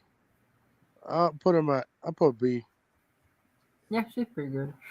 And this one. Tommy Lee Jones. Get the fuck out of here. F. Jesus Christ, bro. Trash ass character forever. Yeah. Riddler was the only good part in that movie, and was Alfred Nolan. Yeah, like he was the only. I think that's it. Yeah. Riddler was the only good part, like in the. I guess like in Forever somewhat. Like I didn't like I guess like he was very corny. Yeah, he was goofy. Jim Carrey, like that's typical Jim Carrey acting wise. Yeah. It seems as if Riddler was a perfect role for Jim Carrey. They're both crazy. Both psychotic. Yeah, they're both the same character in real life. Yeah. Yeah. Man, I actually saw like a Sonic Choo. Yeah, I'm like so freaking hyped for Sonic. Russ, I grew up with Sonic, bro. I'm hyped for Sonic 2 in April, bro. Sonic versus Knuckles. There you go. Bro, if considering that Knuckles is that intimidating, I just wonder what they're gonna do with Shadow if he's gonna be in this trilogy or They not. probably tease him in the post credit scene. No, that'll be perfect. Like if Shadow's coming, like to can take my money, like do whatever you gotta do. They're already Just give making me a Shadow. Knuckles. They're making a Knuckles What spin-off. the hell, Josh? Wait, what the? What the hell did you just tweet? Oh god. Oh, I was fucking drunk tweeting again. Jesus Christ, I gotta fucking delete this shit, bro. Drunk tweeted? What the fuck is that? Oh my god, bro. Why does there's a picture of Riddler smiling and I'm not gonna put like us and It's a troll tweet. Nah, just don't worry about it. Oh my god. This is so gonna fucking. Anthony. Where is it? Okay. Anthony, I sent you something. Wait, oh no, Anthony, bro, are you gonna see Jordan Peele's new movie Nope? Are you gonna see that shit? Or no? Did you see it, Anthony? Yeah. I'll check it out. If I got times, I'll see on theaters. Nice, bro. Hello, who's it? Hello? What's up? Can you hear me? Yeah. Okay. No. Wait, dude, that's Kamuzu, isn't it? Come on. What y'all talking about? We're talking about the Batman, like our thoughts and everything with that. Oh, okay. Yeah, I really like the movie. Did you see the Batman? No, I'm not gonna watch it. I'll probably watch it on HBO. Oh, you're watch on HBO Max. Yeah. Why are you not seeing it? Why are you not seeing it in theaters? Man, probably realize that if you like, I'm not really a Batman fan. Oh, you're not really a Batman fan. Okay. You watch the Batman, you're giving Warner Bros. Money. You'd be smart, just watch on fucking HBO Max. To be honest, I don't really care. I used to like Batman, but I don't know. After Batman Begins, it started getting nervous. You didn't like Batman Begins? No. Is it because of the realistic settings and everything like that? Yeah. Yeah, like this movie's not really realistic. Like if you watch when you watch on HBO Max, it is grounded, but it has a lot of fantasy that Nolan never had. Like I would say like probably similar to the comic books and probably the Arkham games where it's realistic, like it's grounded in a sense, but like there's a lot of fantasy within the character, within the universe that everyone wanted. Because I never liked a Batman that was too realistic in the world. It was just stupid, to be honest. I like some fantasy in my Batman world. Because there has to be fantasy in the Batman world. Like you have characters like Clayface that like it has to have. You have Kill Croc like that you can't explain that in a real world setting. Man, Mr. Freeze, Mr. Freeze, the guy's just trying to find a cure for his wife. Yeah. Yeah, I was thinking like if they try to like, make a sequel with Mr. Freeze or something, they'll make Mr. Freeze somebody that put people in freezers or something like that. Yeah, like he'll probably do the storyline with Nora and everything like that. I'm excited what he's gonna do with the Rogues Gallery. Like, I'm interested in how he's gonna do like certain characters like Clayface, Scarface, and other characters as well. Like, I'm very excited how he's gonna do that. Like, but like, yeah, like I really liked the movie. It was very good. Like to me, like I didn't see any problems. Like I understand certain issues, but like if it's like a detective noir movie, it's kind of gonna have that slow pace. But other than that, it was a very good movie. Like in my opinion, I feel like they redefined the Riddler character in this movie, and I do like sometimes I know in when you get a lot of praise with this like actor and this interpretation of this character, they usually change it up, and like that's gonna be kind of the definitive version of that character. So they might change the Riddler character because because of this. I know I know my friend's very into comic books, and he might not be happy about that. Yeah. Yeah, like to me, I never seen anything of Paul Dano's work and everything like that, so I came out with open eyes or Yeah, I anything think like he's in Kick-Ass, ain't he? what was he what? The only movie I've seen Paul Daniel in is Prisoners. Yeah, I know he's in Girls Next Door, and I think he's in Kick-Ass. Since Yeah. when was he in Kick-Ass? He was. I don't know. Somebody looked like him, I guess. I don't know. It's probably somebody else. Yeah, like, but I'm excited about like what he's gonna do. Like to me, I just want the rogues gallery and the villains that are established in the Batman universe. Like, he's gonna probably introduce a lot of characters. Like, to be honest, I don't think I really need the League of Assassins. I know people want it, but we've already seen that in the Nolan movies.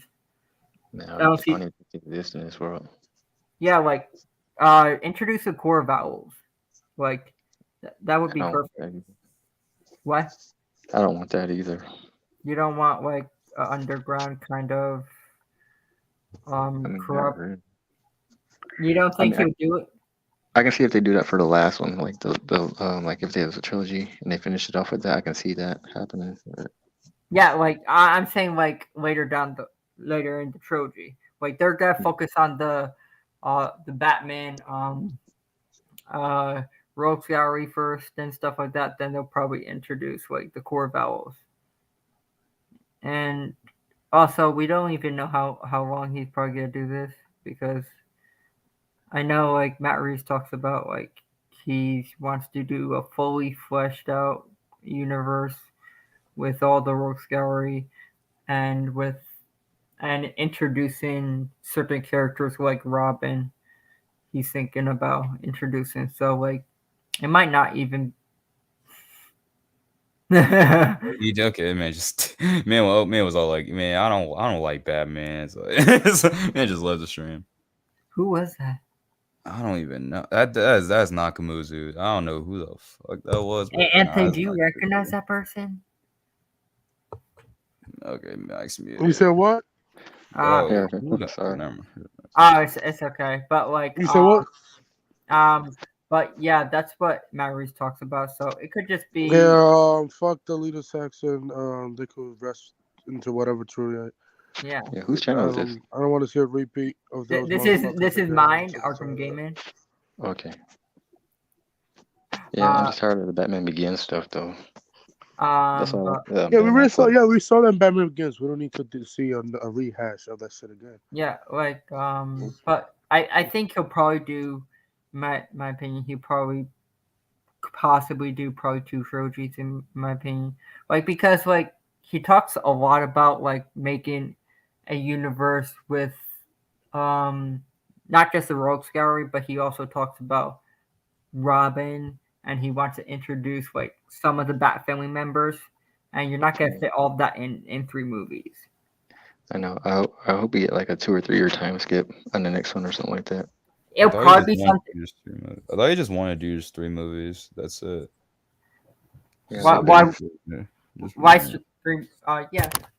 Like he probably could do time skip, but like I have a feeling because Robert Pattinson and Matt Reeves are sticking around for a long time, because he's doing I think he's doing a Batman cartoon TV series. Then they're doing these spin-offs of these characters and also like that within the Batman universe. It could be like where he possibly could do like up to 5 movies, like because he really wants to like make a fully fleshed out Batman universe, and I would be fine with that, like, because like if you're gonna make Robert Pattinson, like, I can see Robert Pattinson being a full-fledged Batman for a long-term time until like the universe is over. Like they're gonna put it at the ending point or something like that, some kind of ending towards the universe. Like he's like, but like I'm wondering how he's gonna do that. But I see like he's probably gonna be there. He's probably gonna make a lot of movies. Probably not three movies for right now. But I see around probably 5. If I were them, I wouldn't do a Joker movie because everybody's going to just keep comparing it and stuff. A Joker movie. I don't think Yeah, Joker 2 will happen. I'm sorry, but you cannot have 2 Jokers be like, how you say it? Like have 2 Jokers at the same time. You people will be hella confusing. They play, they played the DC Zizza trailer that they released a month ago. Yeah. And the whole movie theater was fucking confused, bro. They're like, is this movie connected to the other movie? I was just shaking my fucking head. I was like, oh, Jesus. Like, it's very confusing. Because, like, I get it. But, like, this movie is not connected to the DC universe. Like, DCEU, this is not. And I was like, oh, Jesus, motherfucker, you're doing a terrible job doing that. But like, other people was like, but when it was playing those trailers that they released, like people was like, okay, they like Black Adam was okay, then the Flash, everybody was still quiet. So yeah, and it's just like DC, like I don't even think the I don't know. I don't think the Joker movies, to be honest, is happening anyway. I don't think the Joker 2 will happen because, like, bruh, you have 2 Jokers in different universe. That doesn't make sense. But Joaquin, and then you have this Joker that Matt Reeves is trying to build up. So, like, you can't have that. Well, like, you just, like, yeah, like... a part of me wishes that what the Joaquin Phoenix Joker movie and the Batman movie were connected. I agree. Yes, because I agree with that. Yeah, like it would make so much sense if if this new Joker that like they're developing is like the real deal. He's like he's not the inspiration, like he's the actual Joker. So Joaquin Phoenix's Joker, first of all, Joaquin Phoenix's Joker is not even the Joker. He's just a crazy person as the Joker. It's just a poor depressed man's the Joker, but this guy is actually the real life Joker. So, well, they like perfectly set this up too in the Joker movie. Not really. Like it's like a one shot. How they do it. Like I'm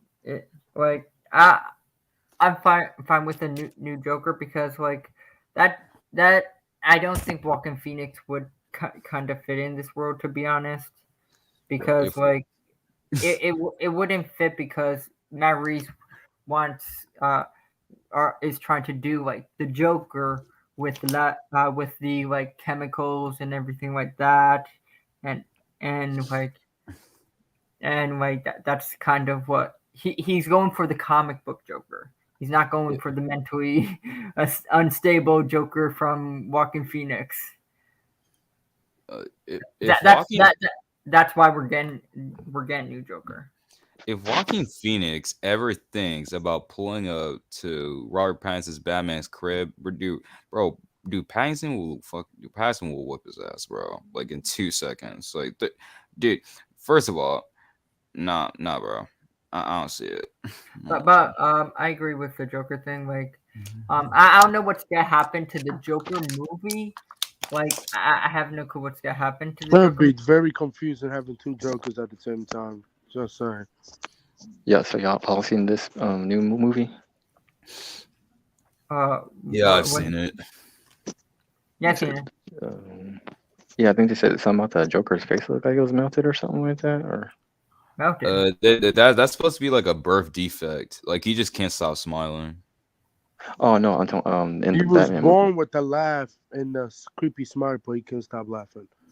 That's actually pretty interesting. They're like taking full inspiration from the Batman Who Laughs comic. No, the Man Who Laughs. And the Man Who Laughs. Jesus Christ.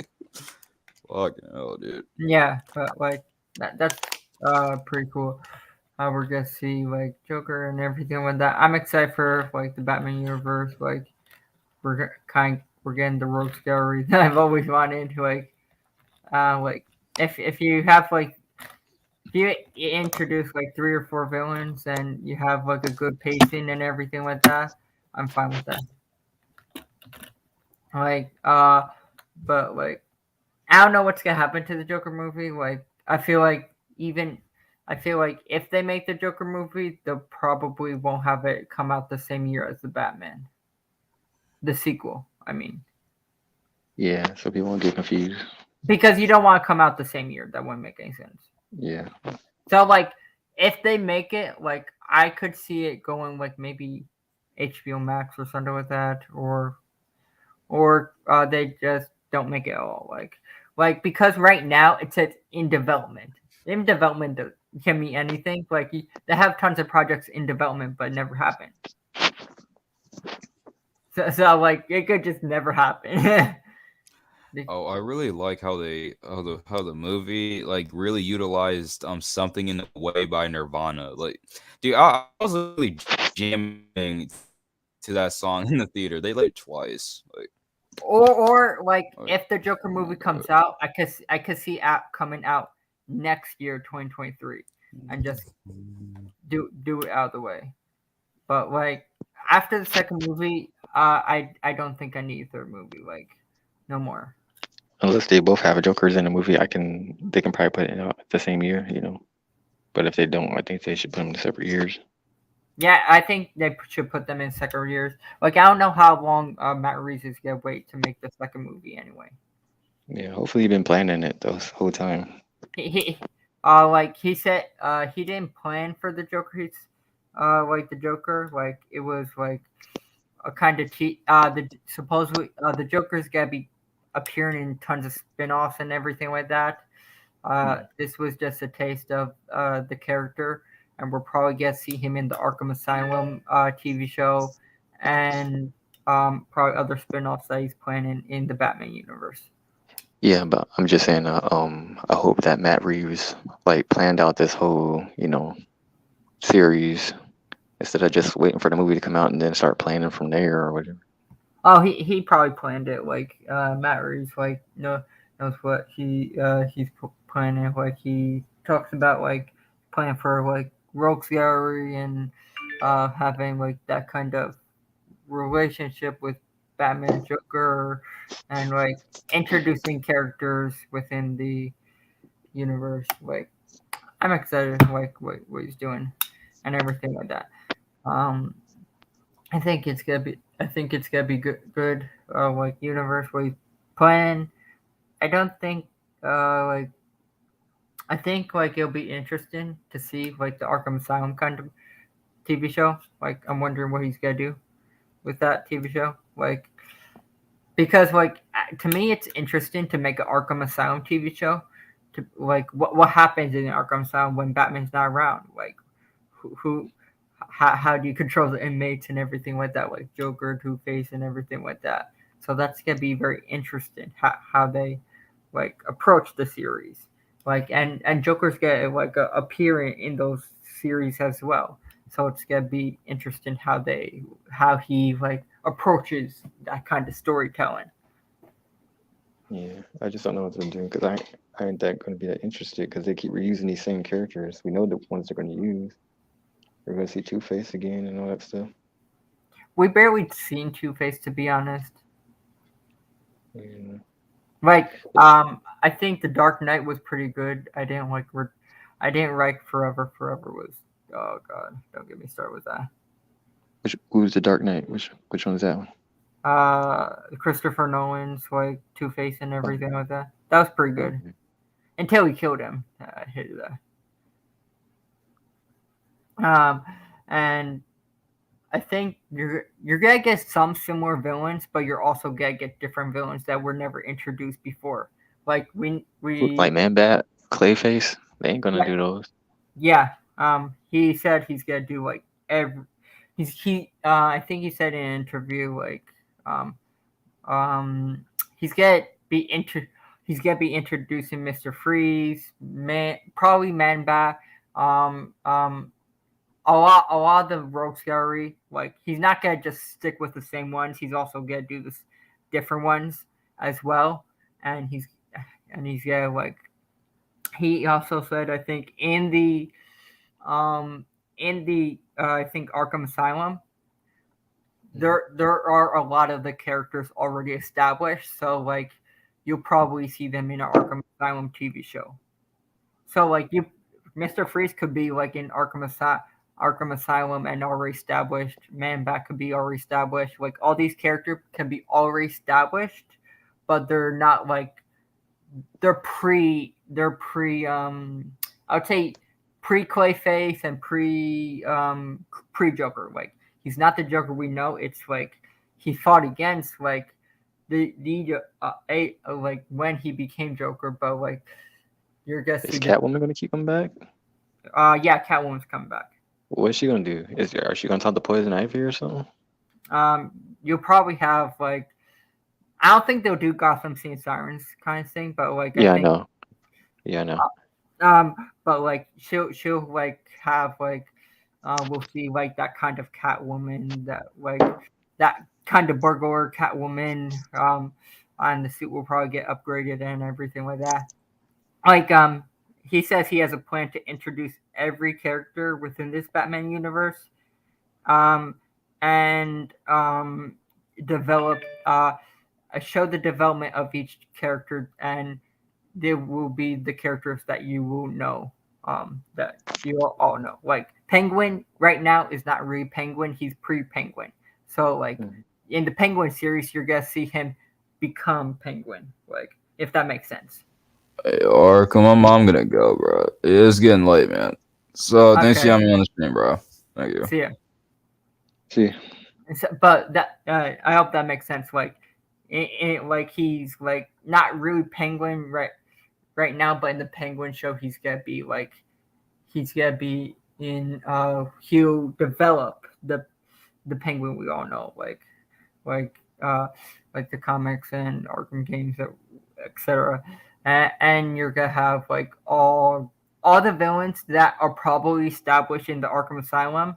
They're probably pre their self, like they're pre-Joker, pre-Man Bat. Like they look like the characters, but they haven't got the personas of the characters yet. So like if that makes sense. So you're gonna see like the development of all these characters happen, and you'll see them become like the characters that you know. Yeah.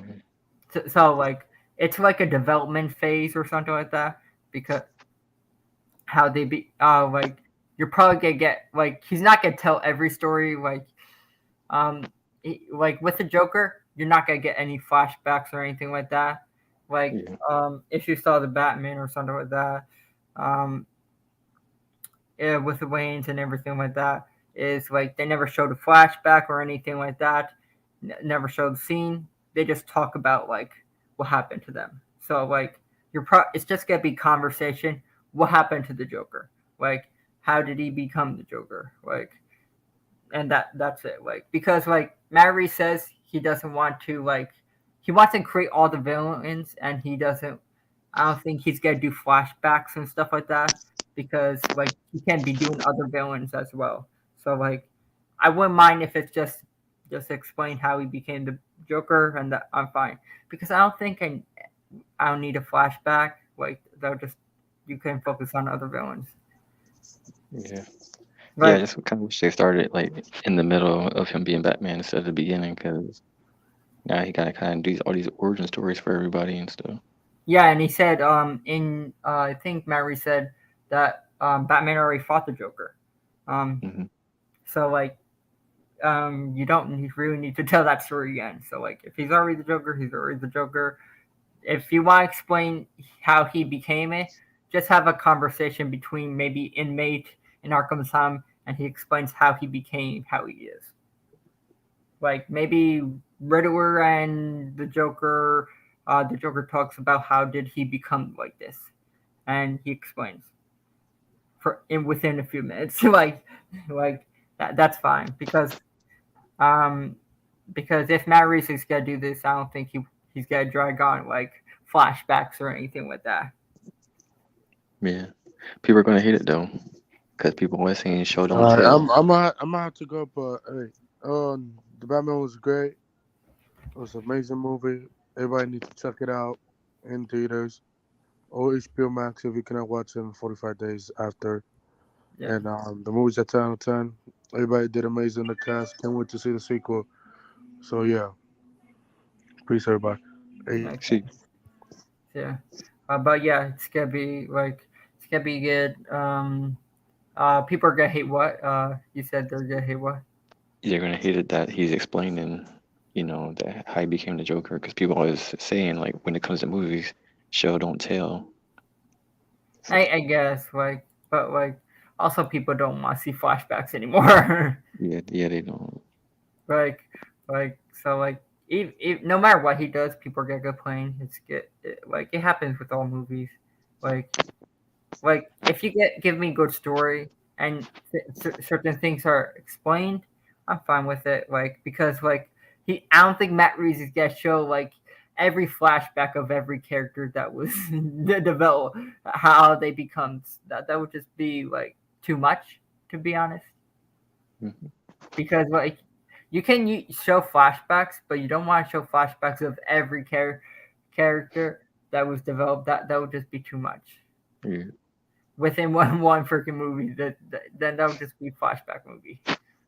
Call flashbacks of all villains or something like that.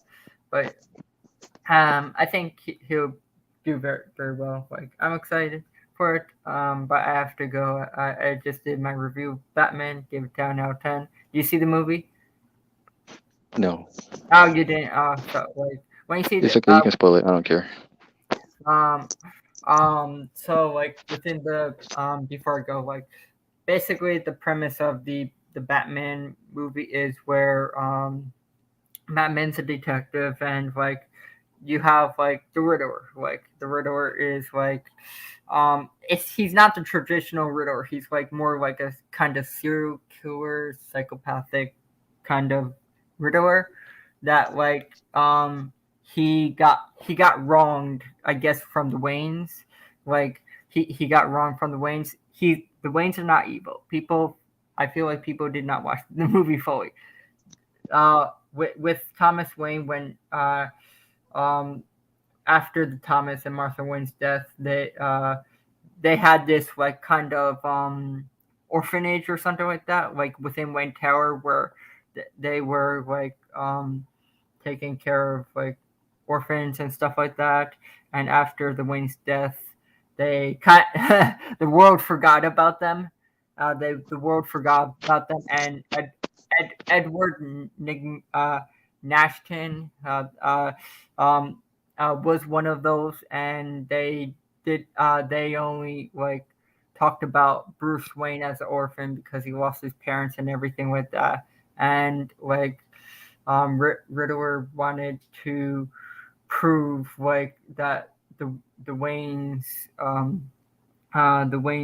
family is a lie, and he wanted to destroy the he wanted to somewhat get revenge, and he kind of proved it that victims. I think he was going after victims that with the within the movie, Gil Colson, I think it was a district attorney, everything wrong with the city and everything like that, lies and everything like that.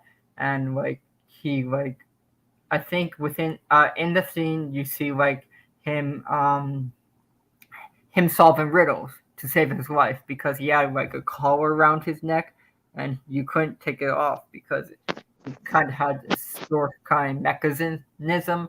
So he had to solve riddles, and you're seeing the corruption unfold within Gotham, and Batman and Jim Gordon. There's a rat within the GCPD that that they have to find. Um, have to find to figure out where the Riddler's next victim, because they have to stop the Riddler from killing all these crimes. And Carmine Falcone was the rat that was feeding that would find out information within the GCPD. And you find then I think in the final scene, I think you get towards that and you find out where the next victim is and everything like that, and they finally capture the Riddler. The Riddler kills Carmine Falcone and everything like that, but when he gets arrested, he's not technically he over, because they usually have usually villains have a backup even when they're captured. So he had the whole I would say city to blow and flood Gotham, and Batman at the end of the movie, he saves everyone. And you also get the progression between Catwoman and Batman, like um finding out her past and everything like that. Why is she's technically working with the Penguin somewhat, and you find out about her past, who her parents are, and why she's stealing and everything like that, and what happened to her mother. So you see in the movie, Batman and Catwoman found agreement within the movie to fight in a common ground to stop this serial killer, because he killed he the Riddler didn't kill, but I think it's whatever the guy's name, I forgot his name. He killed one of her closest friends, and now she wants revenge after Carmine Falcone, and Carmine Falcone was the rat within the department. And if that if that information comes out, it kind of causes chaos, and it somewhat did. At the end of the movie, when their Catwoman's going after, they flood Gotham, like yeah, that's Yeah. why it's inspiration within. They flood the Gotham in the movie, where technically Riddler technically won somewhat, but Batman also won too, because Riddler wanted to bring Batman to his side. He wanted to say that he wanted to bring him and to his side, that he thought proving all this, that yes, the Riddler took inspiration of Batman and somewhat, but the Riddler has the brains, but he doesn't have the bronze Batman and everything like that. And he took some inspiration on Batman, and Batman somewhat rejected him, and he didn't like that. He didn't think that was gonna go like he planned. And at the end of he finds out he's at Bruce Wayne, that he that Bruce won't understand how much he suffered, and he's going to destroy Gotham, and all its I would say it's corruption and everything like that. That the corruption through government and everything like that. How Thomas Wayne ruined everything because of because he made one bad decision. Because before the Thomas Waynes died, the Waynes died. Martha Wayne is in a mental institution and stuff like that, and Thomas Wayne did not want that to be coming out, and he went to the moment of weakness to go to Carmine Falcone. He did not tell him to kill.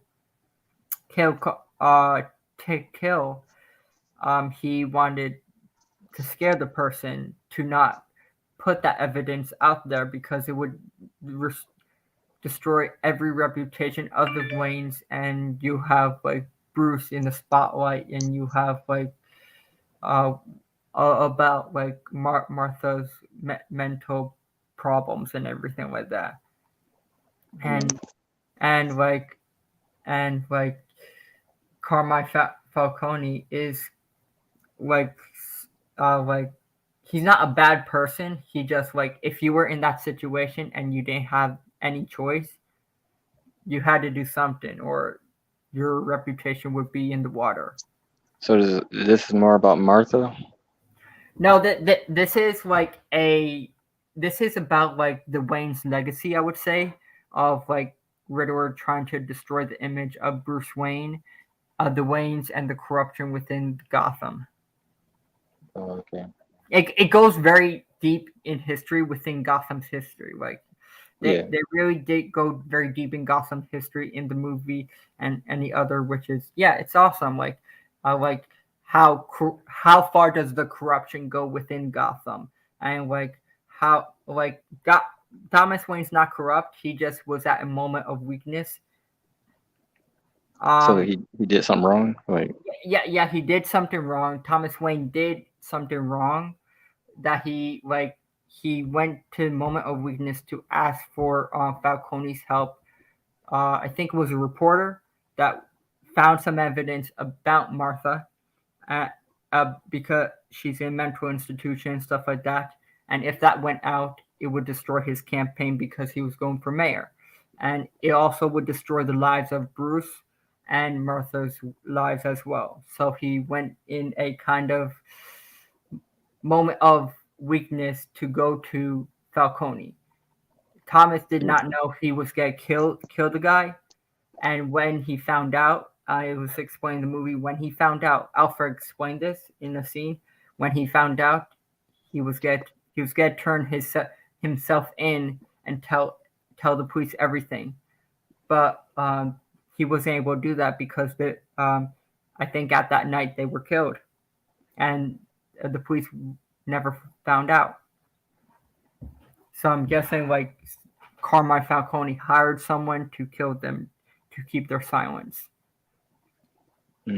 So it's like it's a big deep dive in history of Gotham and like how like Riddler the Riddler tries to uncover like the history of Gotham and like every lies within Gotham and the corruption within Gotham, if that makes sense.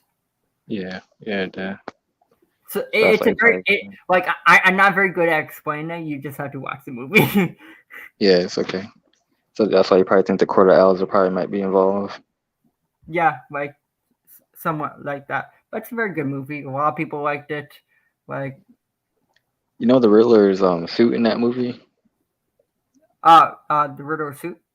Yeah, it reminds me of like Doomsday before he bursted out of it or something like that. Everyone just came to say hi. Haven't seen Batman, but have awesome. See you, Josh. Yeah, like it does remind me. How did you feel about Colin Farrell's Penguin? Me, like, I really liked his Penguin. He because he's technically still Penguin, but he's pre-Penguin if you think about it.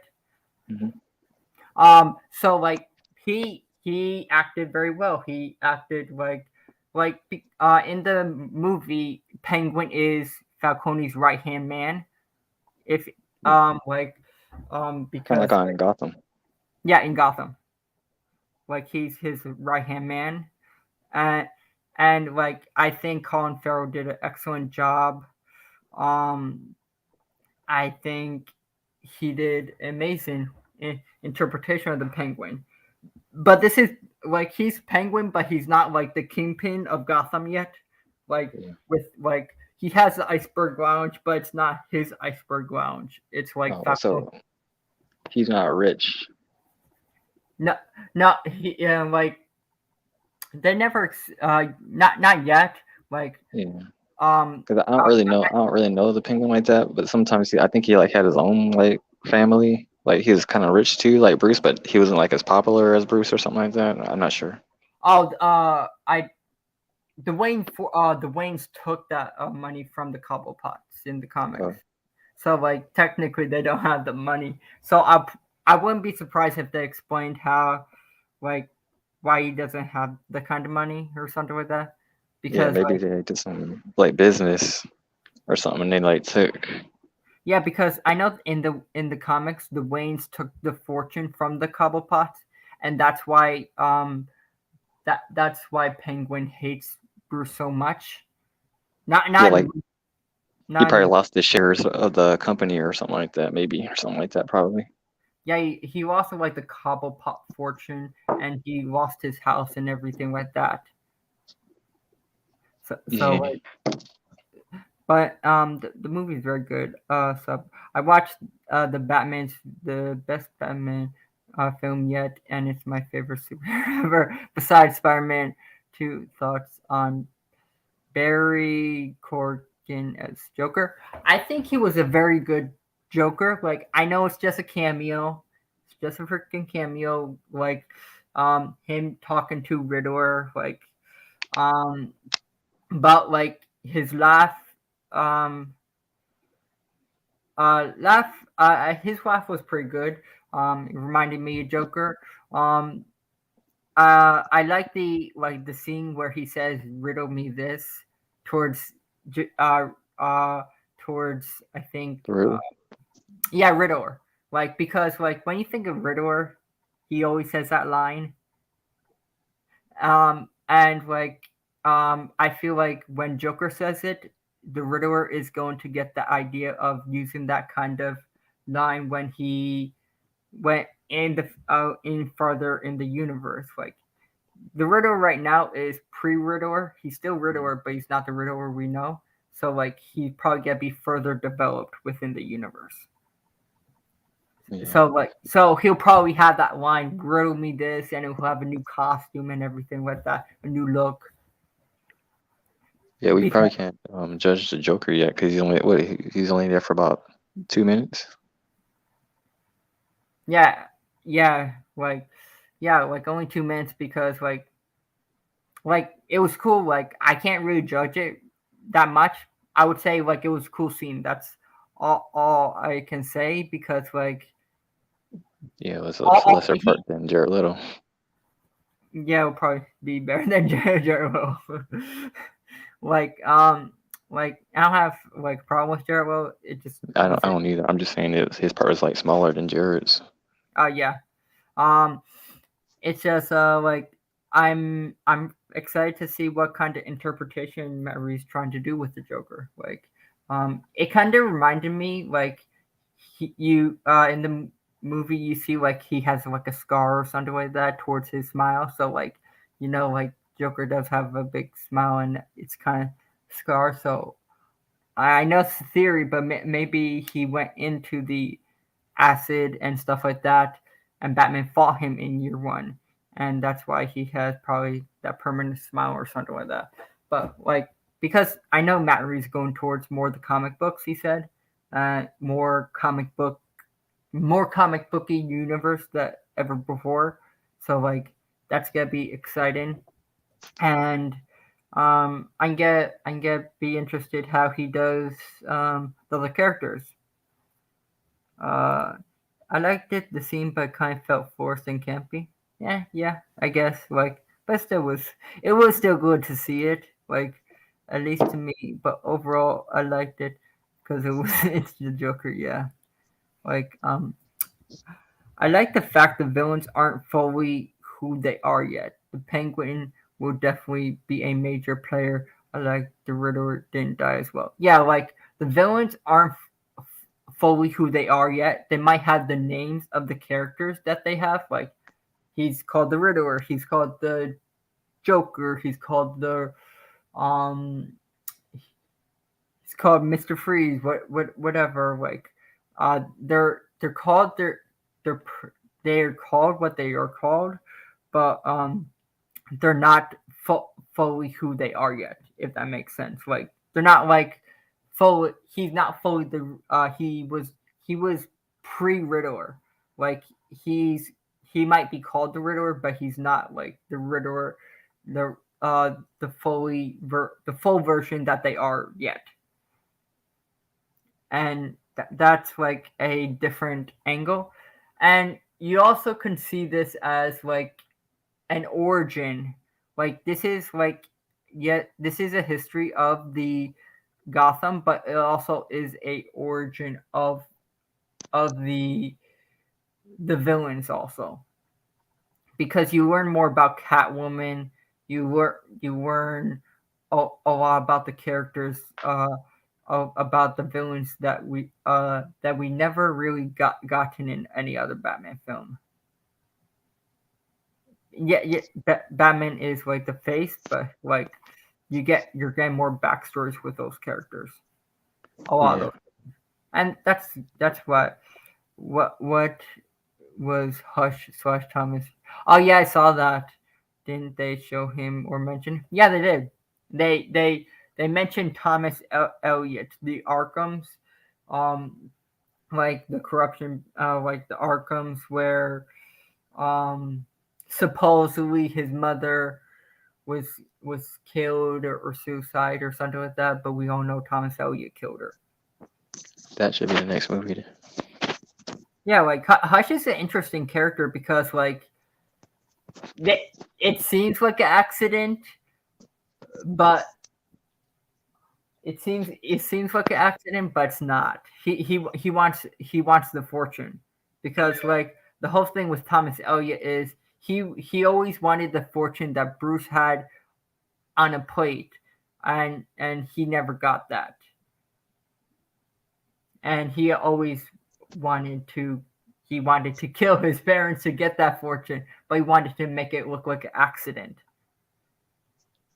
Yeah. And it's gonna be interesting how they do it. But they did mention him, so like you get a lot of reference with a lot of characters that are gonna be appearing in the future. So they mentioned Hush, they had Joker, they mentioned I think you had some Easter eggs towards other characters. I saw like a Mr. Freeze Easter egg, I think, and other Easter eggs. This movie was like teasing a lot coming in the future. Yeah, it's just like he's jealous of Bruce Wayne. Like he's jealous that he can't have have the fortune that Bruce was brought on, and like he hates that. Like he really hates that, and like I'm excited. Like I be interested if he introduces Man-Bat, how he's gonna approach that. Yeah, if they do the Hush, do you think they should cast somebody that looks like, what's this guy's name? The Batman? They in the Batman, it looked like they had an actor for Hush, for Thomas Elliot, so I'm guessing Matt Reeves has someone in mind. Yeah. For Hush, like, so that's gonna be interesting how they do it, because I know, like, I think in the comics he tries to destroy Bruce Wayne's reputation and everything like that, because he looks exactly like Bruce Wayne and everything. Yeah, that's what I'm saying. Should he cast somebody else? You know, like say he got the surgery, but he looks like him, but not all the way or something. Yeah, like, yeah, you could do that. Like, I don't know how he's gonna do it, because like, or they could just do like look like. Robert Pattinson could like play two roles of one is Bruce Wayne and one is Hush, where like he looks exactly like him. He could do that. Like, I wouldn't be surprised if he does that, where he tells like Robert Pattinson to play two roles. within that, because like he would look exactly like Bruce Wayne. So like I guess it would be the same actor that plays Batman. I wouldn't be surprised if they did that, and that would be interesting when they do that. So yeah, it's Josie. Like he doesn't have anything to do. Like it's just Josie. So like yeah, like it's pretty good. I can get an end it here. Like but thanks for coming on. Yeah. I'll see you next time. See you. Good night. See you. Night. Let me see. Retro. Some things you can't do alone, Bruce. Up their glasses, no expression, no And some things you have to. Hide my Call if head, you I need me. wanna drown my sorrow. No tomorrow. I know. No tomorrow. I just wanted to say